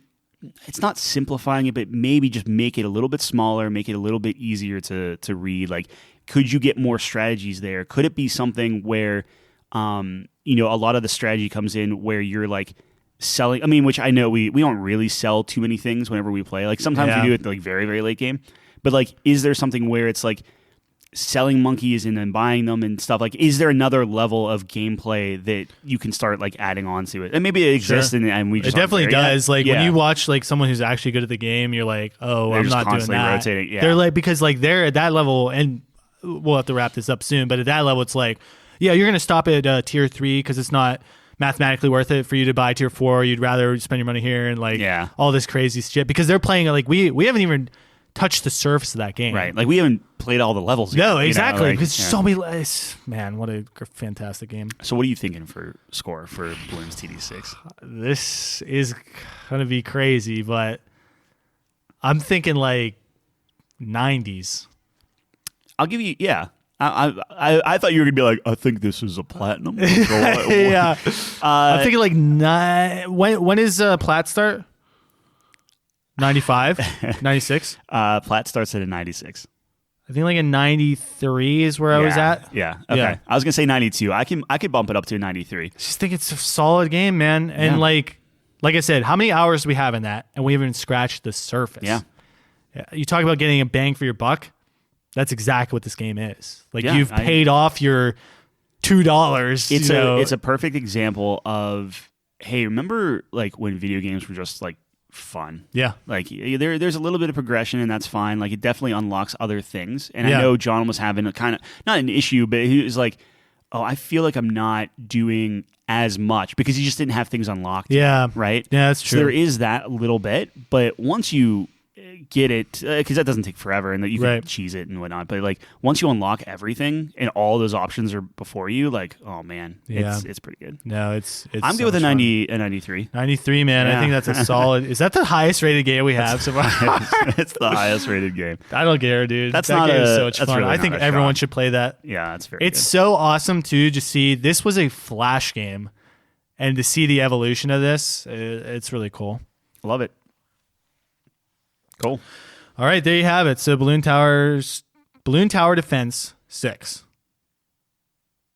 93. 93. Yeah, I'm working on it. All right. No, so there's our game. So we're gonna definitely do this periodically, especially if we don't have anything new to come to the table with in terms of a game review. We want to just keep plotting things on there. We have a whole big list, so we'll definitely and keep dropping the different games in Twitter, and Yeah. we'll obviously, like, if somebody mentions a game in Twitter, we'll put that first. Otherwise, Absolutely. we just keep going alphabetically. All right, we have a exciting top 5 this week. Yeah. So Real quick, we were going to do this whole segment of like, I even did like Tyler's top titles of the, I don't know, lunar Steam sale. oh, or that's something like that. right. Yeah. We were running long anyway, so go to the Steam sale, check it out. A lot of games we just mentioned are up to like 40% off, Yeah. 80% off, and stuff. Like Bloons, like I said, it's like $4. Play Balloons, man. Portal 2 is $199. Yeah, right? Portal 2 is like always $199. And what was it? What was the game where you're surfing around? It was like an Xbox joint. Sunset Overdrive. That thing okay. is $4.99. Wow. Freaking just buy pick it up. I mean, well, then again, you can get it on Game Pass. But for $5, if you don't want to go down the $10 route, like $5 is incredible for that game. You should get it. Yeah. Yeah. Yeah, good point. I forgot. We actually didn't talk about it at the beginning, but Left 4 Dead 2, $199. excellent point. Yeah, some of the games we literally just rated, definitely Get worth 'em on picking sale. up. Yeah. We do have our curator page, so if you want to check out that's on couchcompany.games. You can go in and see kind of like our little blurb about what we think about it, and then check it out. Absolutely. Well, All right. what I think about it, it's been around for a while. Yeah, but, right. Excellent, Tyler. Thanks for the plug on that. Yeah. And we're going to move on. Sorry. Yeah, top 5. No, absolutely. Exciting, so top 5 this week. We have a pretty exciting one. So we talked about this 2 weeks ago. We were just mentioning it because we were talking about some certain enemy types, and we're like, you know what? What if we did top 5 enemies? That's pretty broad. So we were kind of workshopping it a little bit, and we kind of cut it down a little to be a little bit more specific. So this week we are going to be doing top 5 oh shit enemies. Now you might be asking, John, what do you mean by oh shit enemies? These are enemies, just to put it simply, when you see them, you go, oh shit. Yep. That's what it is. They might be annoying. They might be really hard. They might just be both. Yeah, like that's just the feeling that you get. Some sort of sense of dread. I'm about to waste some time. I'm about to get destroyed, whatever it may be. So these are top 5 enemies. So the rules are very important on this one. So as always, our rule man, referee, if you will. Yeah. Tyler, take it away with the rules. Oh, okay. Well, yes. yeah, right? Okay, sure. So obviously no named characters. Right. So like bosses, sub-bosses, different things like that. We don't count. One thing I did want to talk to you about, are you counting, like we were talking about Left 4 Dead, so that's top of mind. Yeah. What about tanks, special, infected? Yeah, that things counts. Like that all that counts. Good. Yeah. Okay, all right. And I mean, really, that's it, right? Like, it's Yeah, just like no named named bosses. characters. Has to be reoccurring. Like, Yeah, it it's has not to be like a reoccurring. one-time fight. There's a couple things that are kind of mini bosses, but they are reoccurring. So we can talk and, Sure. as we always do, kind of develop things on the fly. But that's pretty much the main thing. It's got to be a reoccurring enemy. It's got to be kind of like a vanilla enemy. No like, Bowser's here. Yeah, exactly. Right. It's not a boss. It's a reoccurring enemy. Right. Yep. So I have a ton. So Yeah, I was like, hey, man, this is really hard. Yeah. And you're like, I got like 20. I'm like, oh, my gosh. Yeah. Well, so here's the thing. I first, started with things that I've played, obviously, and just things that came straight to my mind. I obviously included the two that sparked this whole conversation. But then, I wanted to do some more research and some games that I may not have played, but some highly respected enemies or infamous enemies, I should say, because as people know, my philosophy when it comes to these top fives is mention as much as you can, just so they know you mentioned it. You know what I mean? Sure. And you got to put respect on the name. But if Let me ask you this: How many Dark Souls, Bloodborne, that's Souls are on there? not too many. That's what I mean. Like, just a couple. We haven't played it. We haven't played it, so So- I just wanted to do a little disclaimer. I'm going to try to mention. I try to include as many franchises as possible. But if you don't hear yours, I apologize. We just might not have gotten to it. Okay, so Comment on this and tell us, hey, jerks. yeah, exactly. Yes, we know Dark Souls is hard. Souls games are Souls games. Like, yes, I do have a couple Souls games. Like Yeah. that. I wanted to show my All right. respect. I want to show my Okay. respect. I will kick it off. And you know what? I'm going to kick it off with what sparked this conversation Yeah. in the first place. Super Mario Bros. The fucking Hammer Bros, man. Specifically, Super Mario Brothers. Yeah. Like the original. The original. Yes. The Hammer Bros, we literally were talking. I was like, yeah, I never beat this game because whenever I got to the Hammer Bros, I kept dying. Yeah. I could never get through them. Those two fucking idiots would never let me get past. All the hammers they're whipping at me, the different trajectories that are coming up. Unless you're big, you're never getting past them. At least I'm not getting past them. Yeah. I just could never do it. And it's- the sense of dread when I saw two linear blocks and these two guys jumping around and throwing hammers, I was like, well, I'm fucked. Yep. And, GG. they were so perfect in the way that if you slowed down, it increased your chances of dying. Yeah. Like if you thought you could I'm going to sneak around Yep. and stuff, like Yep. they'll just jump on your head. Yeah, Like exactly. they don't even need to hammer. You can't touch them. You can't touch the hammers. it's- the it's whole terrible. screen's filled. Yeah. So that one definitely needs respect. I was always saying, "Oh shit!" when I saw the Hammer Bros. The game tricks you a little, especially on the original one, where it tricks you a little bit, where it's like, okay, there's a pattern, right? Like he Yeah, jumps up, he yeah, throws a hammer. yeah. So you get used to it, Yep. and then the time that you're like, okay, I'm gonna run under Yep. him, he just drops down and just screws you. Fuck this guy. I'm sure there's some sort of frame counting you could do and timer and all that stuff, but I'm not as good. a kid, I'm we're not good, there. and I never beat the game Yeah. because of these guys. I just couldn't get past them. I think that's definitely on a contender for. We'll throw it on the list. Yeah. 100% Thank you for sure. for being our I maybe got you. man. Yeah. All right, Tyler, you're up. What do you got for me? All right. So do we want to just go with? I have a bunch from Mario, obviously. Yeah, it's if we big, just want big to, deal. Yeah. that's the only one I have for Mario because I'm not Okay, a huge all right. Mario player, but that's just I guess specifically the one I thought of. I don't have a bunch. So I wanted to call out the sun from Super yep. Mario Brothers 3. Yep. That 100%. Is just whatever. You're just running. You're just running and hoping for the best. Yeah. I think it's Lakitu or Lakiu or whatever who throws those spiked shelled guys down at you and you can just never kill him. He just Is it follows the you cloud? the entire level. Yeah. Yeah. So you just follow him. So in later hate games those levels, you can kill yeah. him and you can jump in the cloud Yeah. and beat the level and stuff. Yeah. But in the original Super Mario Brothers, it was like It was like World 4. Yeah, you're just screwed. Because you come out of the warp. So there was that warp where you could go to World 4. Uh-huh. And that was the first level of the cloud. Well, yeah, he was. Well, I'm not going to fact check you. I there. believe it's World 1, Level 2. You're in the sewers. Sure. And you can jump up top, get all yeah, the but way I think up. if you go to the end, so if it's World 4, that's Yeah. with the mushroom trees. Again, I could be wrong, but yeah, No, that's World 3, I believe. Whatever. I'm not It's sure. one of them. Yeah, I think I'm right. I think I'm right about that. But He- it doesn't he was matter. The always guy's annoying. a bitch. Yeah, I hate that. You never played Super Mario World, right? No, I haven't. So there's a level where like the yellow blocks with the two eyes.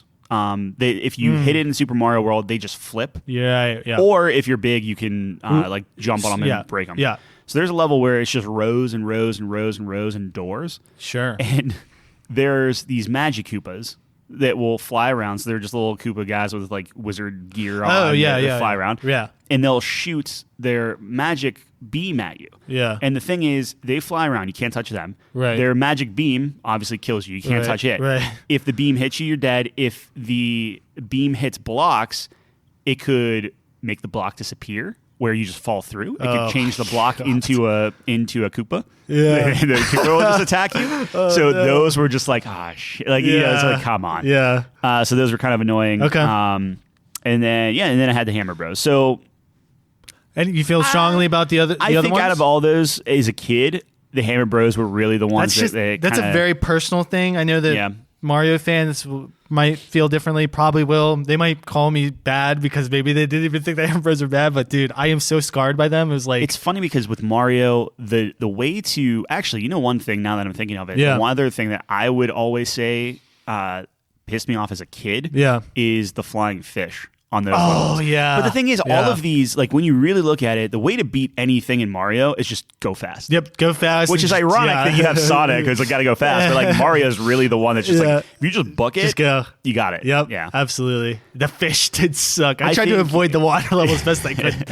Yeah. I think the Hammer Bros are a good that's a good Mario representation. I'm happy with that. Okay, yeah, I'm totally good with that too. All right, let me get on the list here. So this is talked about it earlier. So this is from the Fallout franchise here. So we're probably not going to be on the list because I know you're not a big Fallout guy. But I did have to mention it just for respect. The Death Claws from Fallout. I don't know if you're familiar with them. Not at all. These huge fucking in Fallout, like everything's radiated and like fucked up. Well, actually, let me ask you this: do you see one fairly early on? Like in the first couple hours of the game? Which Fallout? So this is a reoccurring enemy 4? throughout all the It'd be Fallouts. Fallout 4 if... I haven't played 4. Oh, okay. Well, I don't know then. Might, though. You definitely might. But these things will fuck you up. They're aggressive. I believe they can one-hit kill you, if I'm not mistaken. I think they just fucking decapitate you. Mm-hmm. But I wanted to put respect on that because it's one of those enemies it's in every Fallout. So it's a special one. So that's my Fallout reference to Death Claws. Actually, I have another one from Fallout New Vegas specifically. So I did play New Vegas. Let me find it here. Cazadors. So probably not gonna make it either, but they're like these flying armored bugs. And I mean, as you know, and everyone else knows, fuck flying enemies. They swarm you. They fly all around you. They do a ton of damage. Those things were just not fun to deal with and horrible. And even if you shot their wings out, they would crawl on the ground and still kill you. So it was like, you saw those, you were like, oh shit. Yeah. Just fucking turn the other way. So wanted to shout those out for my Fallout fans. Get those. Hopefully that's good representation for you guys. I'm sure they're very happy. little golf clap for me. So here's one with Borderlands 2. And maybe we have to be a little bit more specific. Sure. But just what about badasses? Ooh, okay. Can we do that? Those are kind of just elevated enemies, though, right? But it's one of those things where it's just like if you're shooting something, and like maybe we talk about what's the ones that like enrage psychos. Well, no, I don't think they're psychos. They're you have to like shoot them in the head, and honestly, actually, that might even be. I'm trying to think if that's Borderlands 2 or 3 now. But it's like these ones where like if you keep shooting them, they keep getting bigger and bigger and bigger. I can't remember what they're called. I know what you're talking about. Yeah, I don't know. I know what you're talking about. I mean, maybe we could just leave it at badass psychos because whenever you see that badass indicator, especially in like the lower levels and different things like that, you're just like, crap. I actually had the one I had from Borderlands 2 was I believe it was a witch doctor. How do you feel about those? Like, what do they do? So they're like the little things, but basically what they did was they buffed everyone else, okay? And they were just had so much health. So you had to kill them first because they're making everyone else way stronger, but they took fucking forever to kill. And they had this move where they like turn into a tornado and you can't even kill them. Like, I can't even think of what you're... you'll have to look it up to get a picture. I'll try to get a picture for you, but maybe that'll spark your memory. But do you think that's like a top 5 contender? Probably not, but I just remember I was like, fuck those guys. Let me try to find a picture, but yeah... So psychos, you think? Like, if you're talking specifically about badass? I was thinking of just like whenever, if the whole kind of thought of this is like you're going through a game and then you stop in your tracks and you're like, shit. Right. That's kind of it, where like you're fighting all these characters and maybe you're getting kind of like overrun a little bit, and then all of a sudden you see a badass indicator, It's just like, crap, I need to get out of here. I need to like regroup or whatever. So. Yeah, absolutely. So I'm pulling up the picture now. Let me see if this sparks let me take a look at it. Any remembrance. It really doesn't. Really? You don't remember those guys? Is it not part of like a... Maybe it's in a DLC? Like a DLC? Yeah, maybe it is. But I just remember them. I don't know. They kind of stuck in my brain. Yeah. I mean, the thing so we don't have to include that, absolutely. It's so... It kind of like... Yeah, it's just like... it's cool, but it's like... Oh, was this in the first one or the third one or the second one or whatever? Yeah, like, it all blends together. At least mainly in the second and third, but... Let us know if you guys out there hated the Witch Doctors or if you know what I'm fucking talking about. Yeah. But let's say Badass Psycho. Do you think that's a maybe? Are you going to put that in I'm not going to super fight for it. I just wanted to throw it out there. Yeah, no, I think that's a good one for sure. So, all right. So let me get back to my notes here because I have a ton of shit. So here's one. This is a good one. I have from Halo, specifically, excuse me, for me, Hunters. Yes. You see hunters up ahead, you go, oh shit. I mean, or the hunters surprise you, they walk out. I mean, how many moments has there been where you're just walking along, two hunters just walk out from the corridor? You're like, it's always like the two. Yeah. And it's not so much, oh crap, like these are hard. I remembered hunters being harder than when we were playing in the first game, right? Yeah. And we were going through Legendary. I'm like, I remember these guys being a little bit tougher. Yeah. Now, granted, when you have two people, infinitely easier. Exactly, right? yeah. So I will say, whenever I'm playing them and I'm fighting the hunters in Infinite, right. Whenever you're solo, yep, that's no shit. But that's more of like, oh, it's just gonna be a long fight. But hey, that counts. If you're just absolutely, shit, yeah, no, absolutely, it's gonna waste my time. It's gonna take longer than any other fight. It's longer than most like sub boss battles and stuff. Right, like, exactly. sure. And like you said, it's like not necessarily harder than some enemies in Halo, but they're so. You have to be on point. Like you can't if you mess up like getting in their way or get like and they have fucking fuel cannons or whatever, fuel rods, where it's like if you're playing on Legendary, this thing can instantly kill you. So I don't know. There's just something different about them. They are menacing looking, and you see them walk out. Yeah. It just fills me with more dread than seeing like a brute with a hammer, I guess. 100%. Although I will say, like Halo 3, brute with a hammer, that is not a fun time either. No, absolutely not. Do you think? So I don't usually like having more than one representative from a franchise. Uh-huh. How do you feel about elites? Because I know like we were playing one. That invisible elite with the sword fucking sucked. Yeah, I think that was more on... So the thing is with that is hunters are across the franchise. Right. Where elites are like, I'm not too worried about them. And like one with a sword, yeah, sure. But like... How many of those did we see a sword in? And it was like, okay, I got to be like aware of them. Right. But not like hunters. Also, I will say when someone's invisible and stabs you through the back, it's not no shit because you're already dead. Yeah, well, that's fair. I would say, honestly... I guess it's a no shit while you're dying. But I was more concerned with the jackals, like which we talked about, where I thought those were a little tougher, especially in the first one where you're punching them and it's not doing anything as they just murder you. And then in Infinite where they're sniping you, it's just like... Well, Halo 2 jackals, man, you just turn a corner and you're fucking dead. Yeah. But again, it's not like menacing because remember, it's top 5. Oh shit! Like, here we go. You walk around the corner, you're just dead. Yeah, and they're so plentiful and stuff. Like I think hunters are a perfect. Yeah, I like I like the everything about the aesthetic there. So all right, you're up again. I will give it back to you. Okay, let me bring up. So we did talk about Left 4 Dead. So what do you feel about like tanks? Yeah, tanks are big. The one I actually had for Left 4 Dead was a witch. Yes. You hear that crying, and you're like, oh, shit. So, and especially, I will say this. Sorry, I didn't mean to cut you off, but I will say when you shoot them, that's the real oh shit.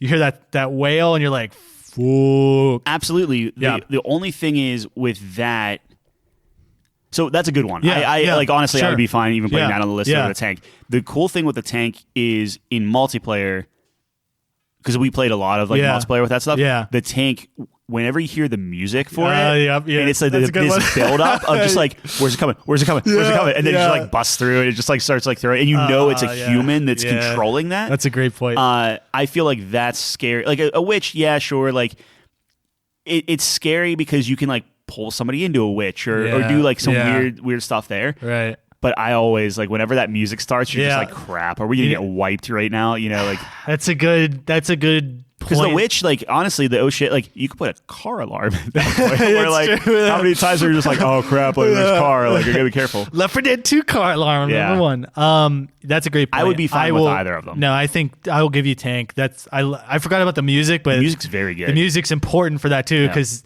you hear the music, you're like, oh shit, here we go. And like so my only, and to kind of push on me, and I know we have to be quick on this, but it's like the only thing with that is sometimes with the tank, it's the surprise tanks that are the good part, because a lot of the times, like, okay, we're in Act 4, of course there's going to be a tank at this level, we know that's coming. That's not as scary as there's a witch blocking this door. What the heck are we going to do right now? Right. Right. Yeah. So it is what it is. But yeah, I'm good with Tank though. Yeah, I think like Tank's tank. great. Do you think it's worth putting on the list? I would put it in a maybe, man. Like tanks we'll are, talk about it. When they're charging, and sure, the music's a really good thing, because like something about this list that I'm quickly realizing is a lot of the build up is kind of important to these shit, and nothing's more ominous than hearing some sort of soundtrack and just getting those feelings rush back, right? Absolutely. So, all right, so I'm going to go on next here, and the next thing I have on my list, let me do something from a Souls game here. So Bloodborne, arguably one of the best Souls games, actually, just from hearing a lot of feedback from people I know / the internet.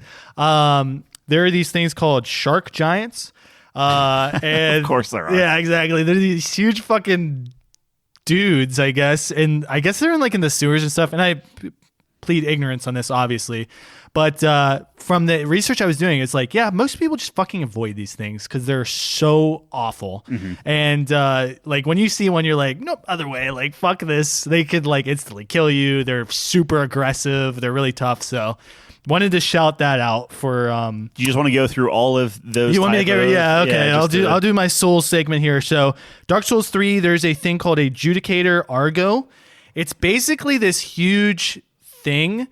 That on its own, I guess, isn't really tough, but obviously because it's pretty slow moving and it hits extremely hard from what I've seen from it. But the problem with this thing is it spawns other like creatures and stuff, and like archers and like skeletons and shit to go at you. I probably sound like a fucking idiot, but that's pretty much what it does. And it's like, yeah, if you try to cheese it by shooting it from too far away, it just spawns these things around you and just fucking kills you. And then like it forces you to come close, but then it spawns all these other things. So you're trying to kill this huge behemoth while these skeletons are trying to kill you. And it's like, yeah, it's a mini boss, but it respawns and it's all over the place. So not really a mini boss. It's just like, fuck that. Yeah. This is why I don't play these games, man, because that just sounds fucking terrible. The reason I like that one is because it's huge and menacing, and you probably see it from a while away, and you're like, "Fuck this!" Like, yeah. I don't want to do that. Like, it's coming. You have a second to prepare. And then the only other one I have, and this is kind of an interesting one because I'm going to combine a lot of different things with this. So I have dogs. Across video games, dogs are the fucking worst, man. So specifically in Dark Souls, dogs are across the board just horrible for Dark Souls players. I know I have a friend who's like a super into Dark Souls, and he's just like, yeah, dogs still get me. Like, they're just terrible. So dogs are definitely one, and they've like evolved as the game's gone on. So like dogs are kind of like regular dogs in the first Dark Souls, and then the second one, I think they're like these really big dogs, and the third one they can like teleport now and shit. So it's like, what the fuck is going on? So Dark Souls dogs, Call of Duty zombie dogs. I remember, that's on my list. Do you want to talk about that? Yeah, we can. Let me talk the other ones first, but we can come back to that. Resident Evil 2 dogs. I remember those things were fucking terrifying. Yep.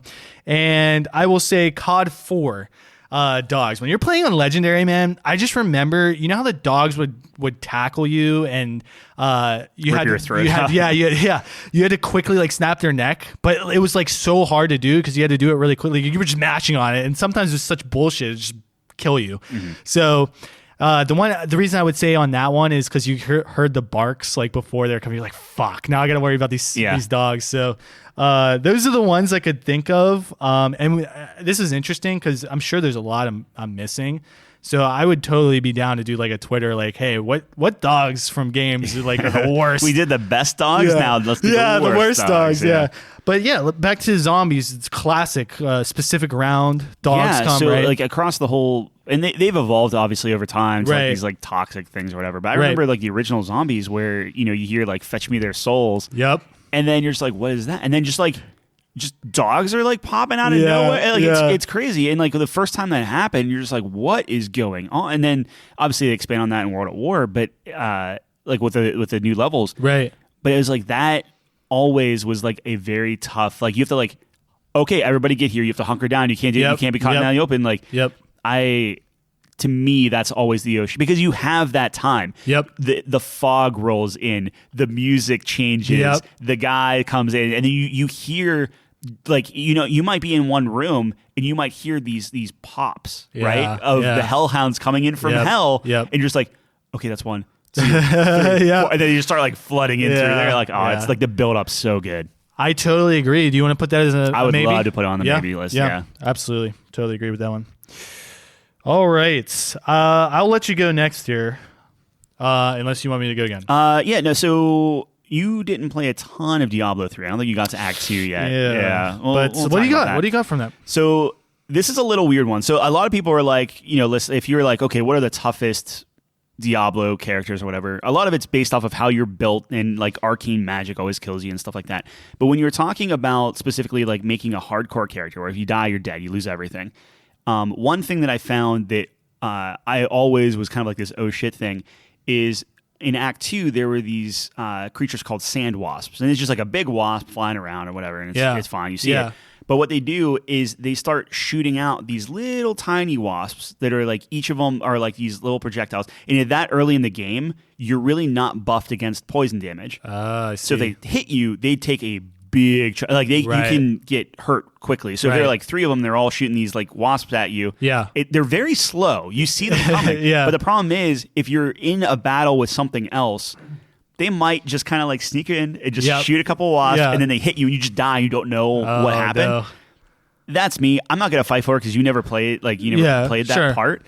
It sounds annoying though. I just remember like whenever I was doing the hardcore mode, that was the thing that like more than anything else, that's what I was worried about. Where I'm just like, I got to be like on point with that. That's one of those right place, right time kind of things where it's like, oh yeah, later on it's just like, whatever, you know, like you can spec against that, but up to that point it's just there are not a lot of options. You're not super kind of OP or buffed or anything like that, right? And then later on, like just another shout out for Mallet Lords, which are just these big hulking huge things. They do this big wind up, which is one thing.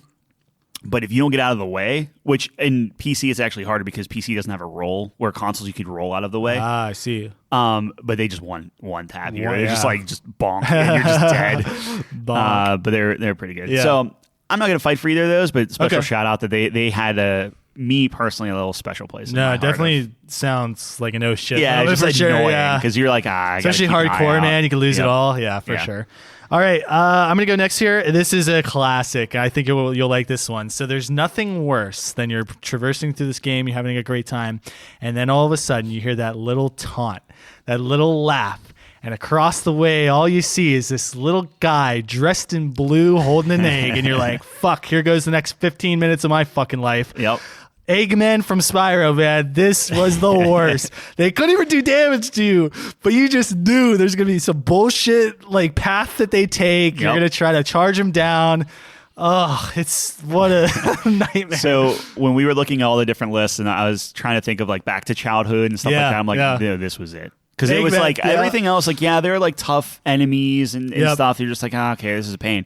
But with that, it's just like you knew you're just like I'm gonna have to do this 12 times over to get this. And it's like it's right there.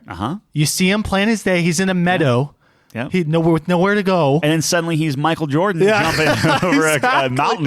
And it's ridiculous, man. And you're like, well, you have to. I mean, the way to beat Spyro is you 100% the game, right? Like you have to get the eggs. And even I knew this as a kid.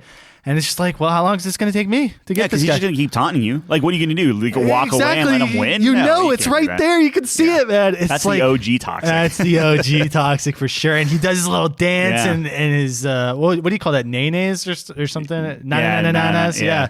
And it's like, I think Nene is like a dance, but maybe, I don't know. He's whipping at you. And it's just horrible. And there's nothing worse. You're charging after this guy. You get so close. You think you're within range. range. You try to flame attack him. Yep. Nope. And then you lose all your momentum and he's gone. So Eggman definitely a strong contender in my opinion. 100%. All right. Let me take the Sam Wasp off. I'll just keep this list clean. You gotta keep it tight, bro. Do you want me to go with another? I don't know how many you have, sir. So I have 3 left. You want me to just run through those 3 and you do it? And then I go on? Or yeah, sure. Let's do that. Right, yeah, because I don't know how much. So Sea of Thieves. Okay. I would like to put the Kraken down. Oh. Which I don't want to call it a boss. It's not a boss. It's not named. Well, it's not named. It's a Kraken. It's whatever. But there's all right, go. So the thing with a Kraken is it's random. You can get it multiple times. Okay. Obviously, like there are plenty of achievements where like defeat the Kraken 7 times, Right. like whatever. Right. So it's a recurring thing. Yeah. The thing with a Kraken is you could be in the middle of a voyage. You could be in the middle of running away from somebody, chasing somebody, in a pirate ship battle, whatever. Right. And then all of a sudden you. Like the music changes as it does, whenever this comes, and all the water around you just turns black. And you just see this black kind of like ink come out of your ship. Yeah. And you're just like, oh. Not like, now, yeah. Like your ship is like almost halted. Like your speed is like nothing. Like you can still go, but like it's very, very, very, very slow. Okay. And then you just start seeing all these tentacles pop up and screaming, and it's like pulling people off the ship and wrapping your ship, and you're like trying to fight that while you're bailing stuff. Like it's the most chaotic, like insane thing. Right. And it scales. So like if you're like by yourself on a sloop or whatever, it's like, it's tough, but like you can get out of it. Right. But like if you're on a galleon, like it's way harder to defeat. Oh, yeah. And it's just like, oh man, like nothing fills you with dread as much as that if you're doing anything besides just sailing. Like it's a nuisance. Like, you know, if you're a vet of Sea of Thieves, you knock it out, not a problem. Right. But if you're in the middle of fighting somebody, this has happened multiple times where like we're fighting and then one of us gets caught in a Kraken thing. Yeah. And you know the other ship is just laughing. So they get like right to the edge and just start like shooting you with cannons and stuff like that. It's the most defeating, just like, what a bitch. Yeah, like this is going to cause so many other things to happen. Out of everything we said, nothing is a oh shit as just like, and I think we said it every single time, where the moment you see that black ink come underneath you're just like, shit. Yeah, I'm down to definitely put that on. For just consideration. For consideration, you know, just the description of it. And of course, I classically know Krakens. Like everyone knows that feeling. We've seen it in movies a million times. Like, fuck. They do such a good job. Yeah. So I'm definitely down. I guess it's not a boss. I'm going to take your word for it. I haven't played Sea of Thieves. I would argue it's not, because all the other bosses, it's like, I mean, because like it's the same thing with like a Megalodon. Like they spawn, like they're pretty frequent. And it's one of those things where like it's a constant thing. All the other bosses, they have like the big boss, like skeletons and stuff. Like you have Flameheart, you have these named characters. Yes. I mean, my Sea of Thieves buddies can vouch those. I mean, or they can argue it, but I would like to at least kind of. I think it's on. I think it's To be fair, I think it's on the same level as a tank in Left 4 Dead. I would put it on the same thing where it's like special. It's a special thing. Yeah. It takes not a super long time, but it takes longer to take it out. Right. Unless you're very because if you're really good in pinpoint with a tank, you can knock it out quickly. Just like a Kraken, if you're on point, you can take it out quickly. Can there be 2 Krakens at the same time? No. Okay. No. I believe there can be 2 tanks at the same time. In Left 4 Dead 2, maybe. Left 4 Dead 1, you couldn't have 2 tanks. Okay, I see. Yeah, I'll take your word for it. So definitely a maybe consideration. Yeah, All right, what else you got for me, buddy? Okay, so how do you feel about Theron guards from Gears of War? Oh, okay. Give me a refresher. Okay, I know the name. I'm just trying to picture it. So Theron guards. So all the characters in Gears of War. I was like, what are some games that really? I was looking at Gears as well. Yeah, Gears we played on was it Insanity or Insane Mode or whatever. Yeah. And those over everything else, like even the little bats and stuff were annoying, but I don't necessarily count those. Yeah. The Theron guards were they were almost in like kind of like robes and like all like masked up and whatnot. They're like bulky, and they were the ones with the crossbows. Like what were they called? I forget what it's not. What was it? The hammer shot or the. I know exactly what you're talking about. Yeah. Fuck, I can't believe it's been so long for Gears. And they just run. Where they can one hit you in the head. Right. Yeah. Yep. Or they hit you and then they blow you up next to your partner. What is that called, man? It was a power weapon. It was the best, though, yeah. Yeah. So those were, I keep wanting to say bowcaster. I know that's not right. Yeah. Let me look it up while you keep talking. Yeah, but those were the perfect thing where like you saw them hunker down and it's this moment where you're like peeking your head out and stuff. But the fact that the tips are glowing really just adds to the suspense because you're like, all right, they're charging. And torque bow, thank you. Yeah, and it's just like, out of everything out, like other thing, especially when you're playing in the hardest difficulty, everything is a nuisance. Yeah. But I just remember those and how many times those specific ones would just snipe your head. You just hear this crunch as your head's just gone. You talk about good headshot noises. Oh my goodness. Yeah. That's a good one I didn't think of. Yeah. I do have a Gears of War representative, so mine, I guess I'll just bring it up now, is the Berserker. If you remember that, they're like immune to everything except like fucking fire and explosions.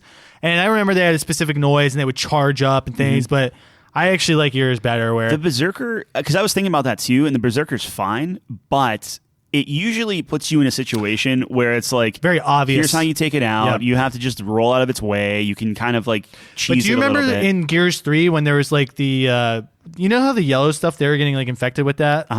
So the Berserkers that were infected with that were actually completely immune to everything except when their chest opened up, and then you'd have to hit them. Like the Lambent ones, yeah. The Lambent, thank you. So those ones were actually a little better with that because they didn't put you in those situations. It was like, no, you got to wait for the right time and just live. But it's still that range thing where they're still melee, where the Theron guards will just snipe you across the map. I like the Theron guard a lot, and really the thing that does it for me is that light you see with the torque bow, because that's classic. Coming. Exactly. So I am definitely down to put that on the maybe category.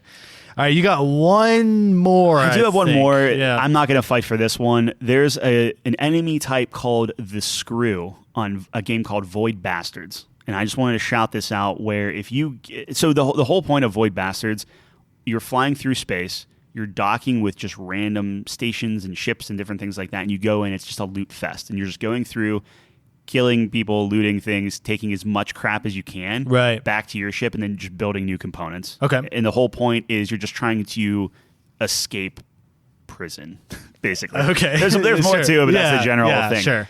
And there's a thing called a Screw. They're very, very slow. They talk like, I hear you, and they just keep walking. You hear this thud, thud, thud. And it's this comic book looking feel. So as they're walking, you actually see the words thud, thud, thud, thud. They're like talking and stuff. Yeah. And when you go in, sometimes you know what enemy types are going to be there. Sometimes you don't. It's like sometimes it's like they pop in later and they surprise you and whatnot. Yeah. And out of all the enemy types, those are the ones where it's like either you're going to waste all of your ammo, which ammo can be scarce, you know, to take something like this out. Yep. Or you're just going to die if you run into them. So it's this kind of thing, again, with the oh shit moment, where it's not necessarily like hard. Like they're slow. You can kind of get around them more or less. Right. But it's this oh shit of like, I just docked here. I wasted fuel to get here. Yep. I can go in. I can loot it. But now that I see that it's these guys, it's going to either take me 3 times as long. I might run out of oxygen, or it's going to take all my ammo. It's just like, it's such a like shit. Yeah. Like that kind of thing. Yeah. So it's more of like a bewilderment than like, these are really, really tough. Special shout out for any of those people that played Void Bastards. Very, very good. All right. No, I respect that. No, those are great ones you bring up. So, all right, I have a bunch more. I'll try to. I know in the speed round. We're at 2 hours. Oh shit! So I remember when I was like, this is going to be a short one. Yeah, that is an oh shit moment. All right, so I'm going to try to speed run this here. So I have creepers from Minecraft. There's nothing worse. You're building a base and you turn and it flows up. That's fair. Sure. That's a quick oh shit, but man, did that fucking suck. I have Big Daddies from BioShock. Those would fucking scare the shit out of me back in the day. That's a good one. Yeah, so do you want that on the list? Do you want to put it on the... Both of those were pretty strong for me, but I don't know if you have a specific feeling. Because I haven't played a lot of Minecraft, but definitely creepers. Yeah, Minecraft, I never really... I personally haven't had an issue with the creepers. Okay. Big Daddies, I could... okay, let's put Big Daddies on the maybe there. All right. The next thing I have is a Banshee from Mass Effect 3. They had such a unique scream, and they had the one-hit kill move, which was so fucking annoying. So whenever I saw one of those, and they took forever to kill. So whenever I saw one of those, I was like, God damn it, this is going to be awful. So Do you think that's top 5? Personally, Probably not. I would Probably pick not. 5 others over that. yeah, over that, probably but that's not. a good one. Yeah. But it definitely was an oh shit moment for me because like we talked about, music or like a specific noise they make. Right. Like I remember that noise to this day. I was like, God damn it. Especially in like the horde mode online.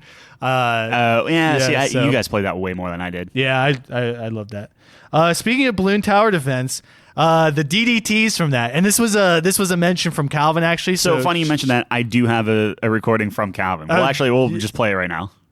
The DDT from Bloons Tower Defense, because those sneaky, camouflaged, super freaking fast black balloons, or blimps, I should say, just always ruin my playthroughs. I get to level 105, and it's a coin flip on whether or not I'm going to survive because those things just like shoot out at like 7 different times throughout the phase. Okay, there you go. Oh, is that what you're going to say? Exactly. Yes. So DDT's. Sorry, I didn't mean to cut you off. No. Yeah, I didn't know you actually did a recording, so you didn't mention that to me. The wings, yeah. Would you put that top 5? The thing with me, I'm going to put it on the list because I do want to talk about it. Yeah. The thing with me is it's not as oh shit because they're so quick, and most of the time you don't even realize you lost. Yeah. How many times have we been playing on like level 100 and we're sitting there, we're like, yeah, we're doing great. We just lost.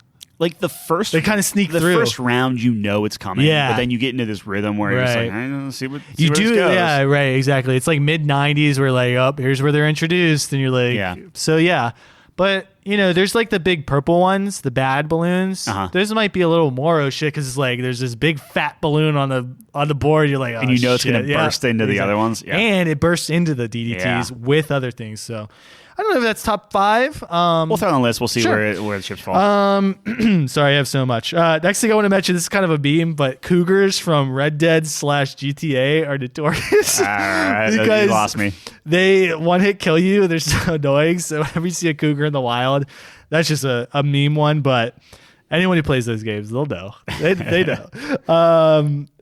Lionels from Breath of the Wild. Oh yeah, I was gonna put that on my list, and I couldn't think of what they were called. Yeah, they're like those big centaur things that are way too OP, and you see one and you're like, this isn't even worth That's it. how I'm just you gonna know walk when around somebody it. has like really beat the game, where they just like one hit them. Yeah, right. And just knock them out. Yeah. So I haven't played it, but I have seen. When I'm doing my research, I saw Shout like, out. wow, that sounds fucking terrible. So shout out to that. They're big, menacing. So definitely. How do you feel about revenants from God of War? The witches. They're kind of elusive. So I just played them again. I think God of War, the revenants suck. Yeah. In the beginning, like I was getting like annoyed at them. It wasn't an oh shit because I was like, I'm gonna kill you. It's fine. Yeah. I would. So would you consider the harpies or not harpies the Valkyries to be bosses? Yeah, it's they more boss. seem more boss than me. I didn't put them on my list because of that. I just want to double check. Yeah, definitely. Yeah, they're fine. I think by the time you go into that like not roguelike, but kind of like the dungeon crawl like with the maze and stuff that you do. I don't know if you. Where there's like a time limit and exactly. Like you fight a ton of them there. Yeah, you get very good at killing those. Sure. So you have to use Atreus to kind of stun them and shit. So I just want to mention them because they can definitely be annoying. I guess they're more annoying than like oh shit. So yeah, not a great one. I kind of wanted to see. That's the one I thought of when I thought of God of War. I wanted to include God of War, early God of War, because I'm only about like an hour in, maybe an hour and a half. I think the ones like just the guys that are like throwing fireballs are the like the annoying like whatever. Okay, sorry, I have a lot for this. Like I said, anything from Doom.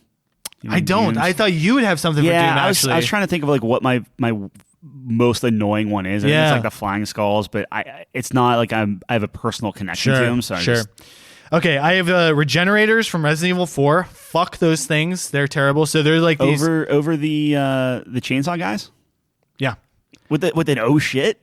Well, yeah, I guess oh shit. Well, dude, the reason because once you fight these regenerators, when you see them, you're like, oh fuck, not this again. Yeah, because they're just terrible, man. They regenerate. You don't know where their little parasites are. And you're just like, you need a thermal scope. You need to use your fucking best ammo on these things. Like, fuck those guys, man. I hated it. You're like, the next 10 minutes of my life is going to be hell Fair because enough. of this. But yeah, the chainsaw guys are good. I don't know if I necessarily put either of them on the list because it's been a long time since I played this game. So like some of the other things kind of have more impact on me, but I definitely wanted to mention them. So those are two good mentions from that game. Here's an interesting one. Whenever you see a worm from Pyre on the other team, fuck those guys. The first time I saw the 3 worm team, because they're so fast, their range is so big, they could shoot. Fuck that, man. That was definitely no shit when the match started and I saw 3 worms on the other teams. Go on. Probably not top 5, but definitely an honorable mention. Like, fuck that team, man. That was I used the worm ever since. He's so OP. Oh yeah, he's amazing. Captain something. Sir Gilbert. Sir Gilbert, thank you, not Captain, Sir. Yeah. He is a Sir. I was thinking Knight. It was in the head. Speaking of Knights, shout out to David on this one. Pretty much any shield from any game is fucking annoying. My specific one I put on the list was the shield guys from Hades. I was a bow user, so the fact that they could just block my bows, really fucking annoying. So when I saw a bunch of those guys, I was like, oh, fuck, here we go. Yeah, I was thinking about those chariots that would just like run at you. I didn't have a problem with the chariots. Yeah, I don't know. I didn't have a big problem with them. For whatever reason. It was reason, the shield spear guys. I hated them, man. And when you killed them, they had the little eye. You had to make sure to kill that real quick before they spawn back. But it's funny that those enemies were all from the same stage. I hate that stage. Oh, God, I hate that stage so much. I actually like the next stage better with the dungeons. I don't know. That's definitely not going to make it. I just a little shout out. I wanted some Skyrim representation. So I thought of Dragon Priests on Skyrim. I don't know how you feel about them. The fact that they, have these unique spells and shit can get annoying. It's not like a big oh shit moment, but that's something I thought of. I guess I don't know if dragons counted. That's the only other thing I can think count of. Those as I would like. It would be on the same. That's level what I as, was like, thinking. Valkyries or whatever. But yeah, I couldn't think of anything because it's been forever since I beat Skyrim. Yeah. But it's like I couldn't think of anything that was like, oh man, this had a lasting impression on me. Short of obviously the dragons. Exactly. And part of it is because you're just so OP in Skyrim. Yeah, right. I would say like the first time you're booting up Skyrim and you see a giant. It's like that would be one for sure. So that was something I was thinking about too, because I just remember just getting clubbed by one. You're just fuck. Just like, let's see what let's save. Let's see how this goes. Exactly. Yeah. Okay, so that's my Skyrim. Definitely probably not going to make it, but wanted some representation there. And then the last, I have 2 more things. Final Fantasy across the board. I have 2 things. Tonberries, the little green guys with the knife. They're oh shit because they just slowly walk towards you and then instantly kill you. So it's literally like a DPS race. Yep. Can I kill this fucking thing before it kills me? But specifically in the original Final Fantasy VII. I wouldn't say that in the remake. He's in the remake, but he's in all of them. Yeah, like so 7 was the one that. Yeah, I mean, all of them. It's like you see the guy, you're like, "Fuck, here we go." Yeah. And remake it was a little more of a novelty thing. I didn't have too much of a problem with that. Nah. Although he did jump on Tifa's head and just kill her instantly. In my he killed one of my guys. but you're like, I think they had the ring that put him back immediately, or the pendant or whatever. Sure, so I was like, yeah. whatever. So I wanted to shout out Tonberries from Final Fantasy and Malboros from Final Fantasy. So the big plant-like looking thing with the big mouth, because he's in all the Final Fantasies as well, and he's like a memorable one, and they always include him now. But he does like the bad breath move where he just gives all your party like every status effect, and you're like, fuck this guy. Okay. So those are kind of if you're a Final Fantasy fan, and you see one of those, you're like, oh, here we go. Like, I would probably do Tonberry over it because there's something about this little guy with a knife just waddling towards slow, you. Yeah. That's like an oh shit. But that's what I have from that. And do you want to put him on the list? I would put a maybe for the Tonberry. Right. I don't know how hard we're going to fight for it, but just as a, the little guy can make a run. I think there's something about him. It's like, fuck. All right. And I know I've been going on way too long, but this is the last one, I promise. Battlefront 2, Star Wars Battlefront 2, back in the day, PS2, Droidicus. Yep. Fuck these things. They have the shield, they roll up on you, they got the fucking guns. And the thing is, I sucked playing as them. I don't even I was terrible with them, but when they were on the AI, they would destroy me. Yeah. I don't think it would win, but just want a little special shout out for garbage 10-year-old John. I mean, if we're going to go down that road, the clowns from the Batman Forever Super Nintendo game. Okay. Screw those guys. Okay. Anyway. Now we know. Yeah, I never played that one. So. All right, so we actually have a pretty big list. We got to start going through them here. Yeah. So we have Hammer Bros. Yep. We have the Tank. Yep. We have Hunters. Okay. Hellhounds. Theron Guards. The Kraken. Thief. Big Daddy. DDTs. Tonberry. Which one's the thief? I'm sorry, from Spyro. Egg. Oh, the egg. I called them egg. Eggy Men. I think when I was a kid. Eggy Men. Yeah. Sure. Okay. Eggman or something. Yeah, the thief. Fuck that guy. I'm fine taking off the Tank. I will sacrifice the Tank. I think there are better ones out there personally. You Dude, I'm just thinking, I'm hearing the music in my head, Yeah. man, and that's a great oh shit moment. It is. I'd actually take out the DDT. Yeah. And sorry, Calvin, but like I said, most of the time they just sneak through. There's no build up. There's no, except if you're considering like, oh, here comes round 97 DDTs. Yeah, right. But I don't know. They're so quick. I agree. Yeah. There. So I'd take that one off. I kind of want to preserve the Tank. I really love what you were talking about with that. All right. All right. What else we have? So Tonberry, how strongly do you feel about the Tonberry? Yeah, we can get rid of the Tonberry. Okay. I do like getting him to this round though, because there, like I said, there's a little fucking green guy. He's adorable. He's got a little butcher knife. That's hilarious. We have Hammer Bros, Tank. So you like the Tank? Do we want to just put the Tank on the list? Ooh, I kind of do. Wow. Yeah. Okay. Are you okay with that? Or I am okay with that. Okay. I like it. I might take it back once we see how. Yeah, we how can. some of these I mean, are we can take it knocked back off, once we but whittle it down a little more. How do you feel about a Big Daddy? They're very good, and when you see them like walking and stuff, Yeah. you have choices to make. Yeah. Where it's just like, oh, I gotta deal with this. Yeah, we can take it off, but I'm glad it got here because that's something that definitely popped in my mind. Where remember the first time you see a Big Daddy, you're like, oh shit, he's drilling a dude in front of you. Just you're like, I remember the trailer even where specifically you put your hand up and he's drilling through your hand. I'm like, oh my god. It's one of those things, and I don't think that this is too. I don't think this is a criteria. Yeah, it's in the back of my mind. Yeah. The more you look at these, the more it's like, okay, with Big Daddies, eventually you can take them down pretty quick. Right. So you get that kind of oh shit moment in the beginning, and then eventually kind of peters out. Sure. With something like the Tank, that's pretty present. It's consistent. Granted, again, like you get to that point where it's like, all right, flame, machine gun, you take it out. There's something to be said about Tank music's plays. It's this consistent thing that it's still shit every time. Yep. Which I think is something. Yeah, let's take the Big Daddy off.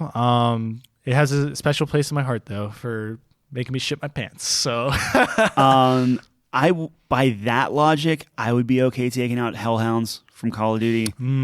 I love them. I like them a lot. There's a great build up to it, but it gets easier. Yeah, I don't want that to be the only criteria. No. But after a while, it does lose its allure a little bit. And when we're talking about tanks, especially because they can be user controlled, you could. I don't know. There's something about that. So let me say something nutty. Okay, and I know that this spawned the whole thing. Here we go. I kind of put. Hammer Bros. I would say I would take the Hellhounds over the Hammer Bros or the Hunters, personally. Oh fuck! You know what?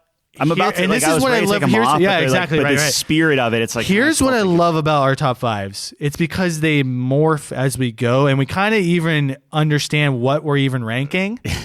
And to me, in this list, it's more lead up. It's more cues that make you feel dread inside. Like, oh shit, here we go. Whereas, Hammer Bros and Hunters are tough. And when you see a Hunter turn the corner. But that doesn't give me as much dread as hearing the tank music, hearing the smoke, like you said, like even you describing the scene, I was like, oh shit, it's dogs around, right? Like, I'm down. I'm kind of down, even though the two spawned it.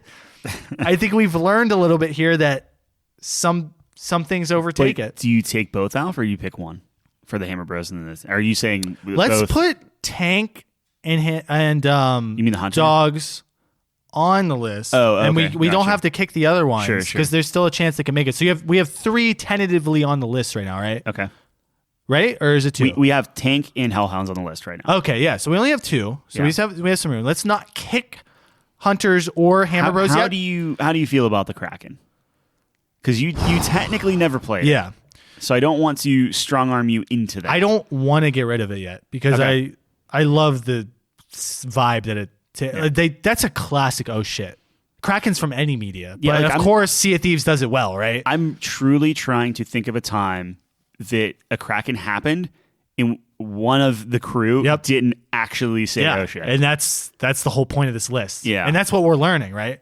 Right. So I am great keeping that. Okay. And that would be 3 technically if that makes we put on it. the list, it would be 3, yeah. So what do we have left? We have Eggman. So we have Iggy Man, Egg Thief. We have the Theron Guards. Yeah. We have Hunters and Hammer Bros. So out of those this 4, is crazy. I kind of want to put Eggman Thief and Theron Guards on there. Yeah, I agree with you. Okay, let's. So we're gonna mix the two. That started this whole thing. Honorable mentions for both of them, though. They did spark this conversation. All right, here we go. So the 5 we have right now. We have the Tank, Hellhounds, Theron Guards, Kraken, Egg Thief. Ooh, here we go. Me personally, I'd put the Egg Thief last. 5. I'm glad he made it. I feel good that he's on because little John. It's a different kind of shit. That on there. Yeah, it's a different kind of shit. I like that we have that kind of shit. Like this guy literally can't kill you. Yeah. But he's on there. Yep. Yeah. So I love that because he has the cute. He has the laughing. I can hear it to this day. Yep. And you can always see him. They do it perfectly. Where he's always across the way. He's just dancing. He's looking at you. He knows you're gonna wait. He's gonna waste your time. Yep. He doesn't even hold the egg until you're close enough. Exactly. He puts it down. He's like, it's right here. Come get it. No, fuck this guy. All right, number 4. Yeah. I'm thinking. So we have Kraken. We have Theron Guard. We have Tank, and we have Hellhounds. I'm thinking 4 good ones. Yeah, those are 4 good ones. This is tough because there's not a clear 4 in my head right now, so I'm trying to really, really think about what this is. I'm just gonna put something out there. Tell me how you feel about it. How do you feel about Hellhounds being 4, or do you want them higher? Me personally, I would probably put a Tank at number 4. Okay. I'd give you Hellhounds. I was honestly thinking between Hellhounds and Tanks, so I will compromise on the Tank. I think Hellhounds are typically as long as Hellhounds are 3. Yeah, I'd be good with that. And I'm shocked that the Theron Guard, I didn't even originally think of it, but you're 100% right, man. That little light glowing in the distance, because that's like the perfect, you were talking about jackals, right? That's like the perfect thing if you could see a jackal like charging up, but that's what it is. Like the torque bow charges up, you hear it. Yep. You hear that little, like you roll out of the way, you hear it and land next to you, but then it explodes. Well, see, that's the thing though, is at least with the jackals, they're like, hey, here's a red beam, I'm going to snipe you, or you see that kind of stuff. Yeah. With a Theron Guard, the moment you hear thump, it's too late. It's done. And the worst part is if you're playing co-op and you look over and it's like, hey, there's something sparking on your chest. And you're just done. Exactly. You both blow up. Like it just adds insult to injury. It hits you right in the chest. Yeah. You're like, oh, fuck. No, but yeah, there's multiple levels of oh, fuck there. There's like, oh, I see a little glow in the distance. Yep. Get down. Yep. There's you have something on your chest. And it's this Goodbye. It's this clench that you do, where it's just like, even when they shoot, right? Like you peek your head out and drop down real quick, and you hear like thunk. Yep. Like there's still a chance you blow up anyway. You take some damage from fire, and then that finishes you. Yeah, definitely. You just kind of clench and you wait for the explosion, and you hope. When you get hit by it, you can't be picked up by your team. No, your body's gone. Exactly. Yeah. So it's down to the Kraken versus the Theron Guard. It's so hard for me to say. And this is not where I thought this was going to go, but this is why I love the list. From a purely oh shit moment. Yeah.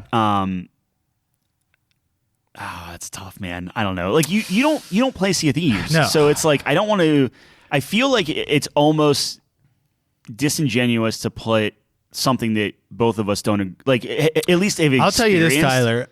I plan on playing Sea of Thieves this year. Right. Soon. Sure. So this might be a spot where it's like, you know what, John, trust me, this is one, and you're going to see why. So I'm down to do that. Because I don't think Theron, as much as we're really hyping them up, that's not a number 1 to me. But it's a not Kraken a continuous is like, oh shit.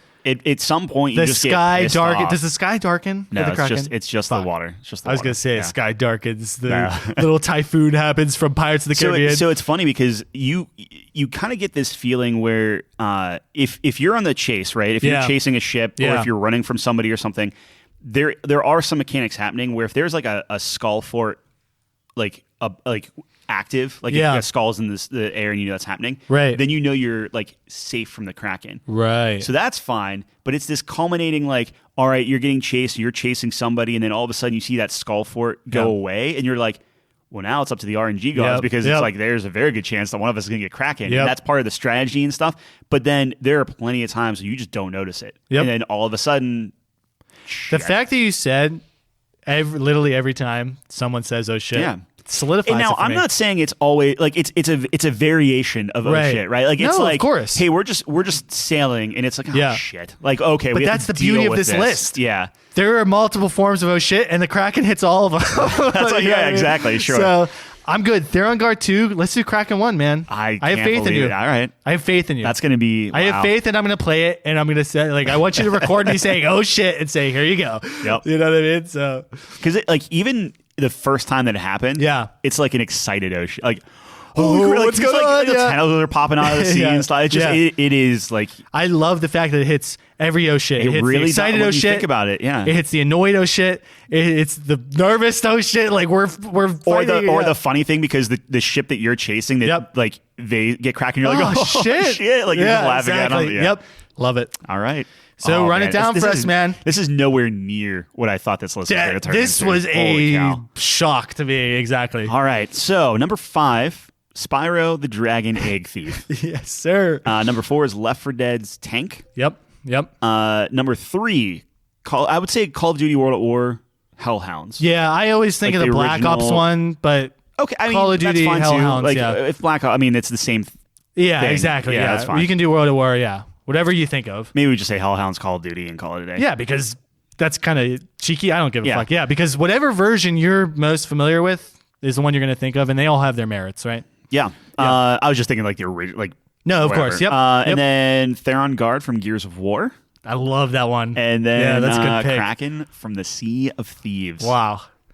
I think Theron Guard was like, no one saw that coming. But the more we talked, I was like, oh yeah, dude, that's a. Oh, I don't remember another. I mean, I'm sure if I really dug into it, but like that one just was always. The level that I remember dying on the most out of like any game was just that freaking level. Absolutely. Because you had to keep thinking like, look at all that juice over and over and over. Man. It's like, oh my gosh. Okay. Yeah. Wow. I love that list. That's a good one. Cole Baird, you two flank right and provide support. Yep. Above all, protect that resonator. Got it? Literally, I can remember that to this day because we played it so much. Oh my God. That's so good. All right. Well, there you have it. There's our top 5. Oh, congratulations, Sea of Thieves. Man, I hope you like it. Yeah, right. Well, there we go. I mean, you took a chance on me where I was like, Tyler, Cloud's top 3. Trust me, you're going to play it. Yeah. And hey, it paid off. So we'll see. Yeah, but top 3 is a little bit different from the number 1 spot. Well, I trust. I think if we talk to the crew, they would agree with that. Well, of course. Yeah. I mean, they're really into Sea of Thieves. But all right, there we go. It's on Game Pass. Check it out. Yeah. You have no reason not to if you pay $10 a month. So is Gears of War. So like most of these are on Game interesting. Pass. Well, there you have it. So, like we kind of alluded to earlier, Call of Duty will probably be on. Yeah, Game Pass. right. Yeah, right. Exactly. Anyway. Oh my God, that's dude, nuts. That is insane. Actually, freaking Spyro too, because that is that the is reignited. Yep. Wow. Fuck. 4 out of the 5. That's crazy. Yeah. So, wow. Holy cow. We are not sponsored by Microsoft, I swear. But unless you 80% of our holy cow, man. But hey, give us some money, Microsoft. Might as well, man. We're like trying to sell a Game Pass for you. So like we alluded to before, we're gonna be, we've been more active on Twitter here. And when we release this episode on Monday, when you're listening to this, we'll have something else. What did we miss from our top 5? We want to hear from you guys. If you like the top 5s that we do, but you're upset that we put Crockett as number 1, or we didn't mention your favorite. Oh shit, it's impossible for us to give us the list of Dark Souls characters in alphabetical order. I would love to do it. I actually had Yeah. fun watching people rage at getting one shot by fucking shark men or whatever it's called, shark giants. So, let's hear it, man. I'd love to do that. We'd love to have feedback with you guys. For sure. We've been trying to be more active on Twitter. And I know we're way over at this point, but honestly, fuck it. You can pause this whenever you want and come back to it. We've had some polls this week and some interesting kind of results. We got verification that, yes, the BR from Halo 2 is in fact the best Halo gun ever, which didn't surprise me at all. But the other one is a bird in the hand is in fact worth 2 in the bush. That surprised you? You didn't think people would be like... I was surprised no one else said maybe, some or riskers or risky. I don't know how you would say that. Yeah. Some people are willing to risk things. I said that it was. I think I would agree with that. Yeah.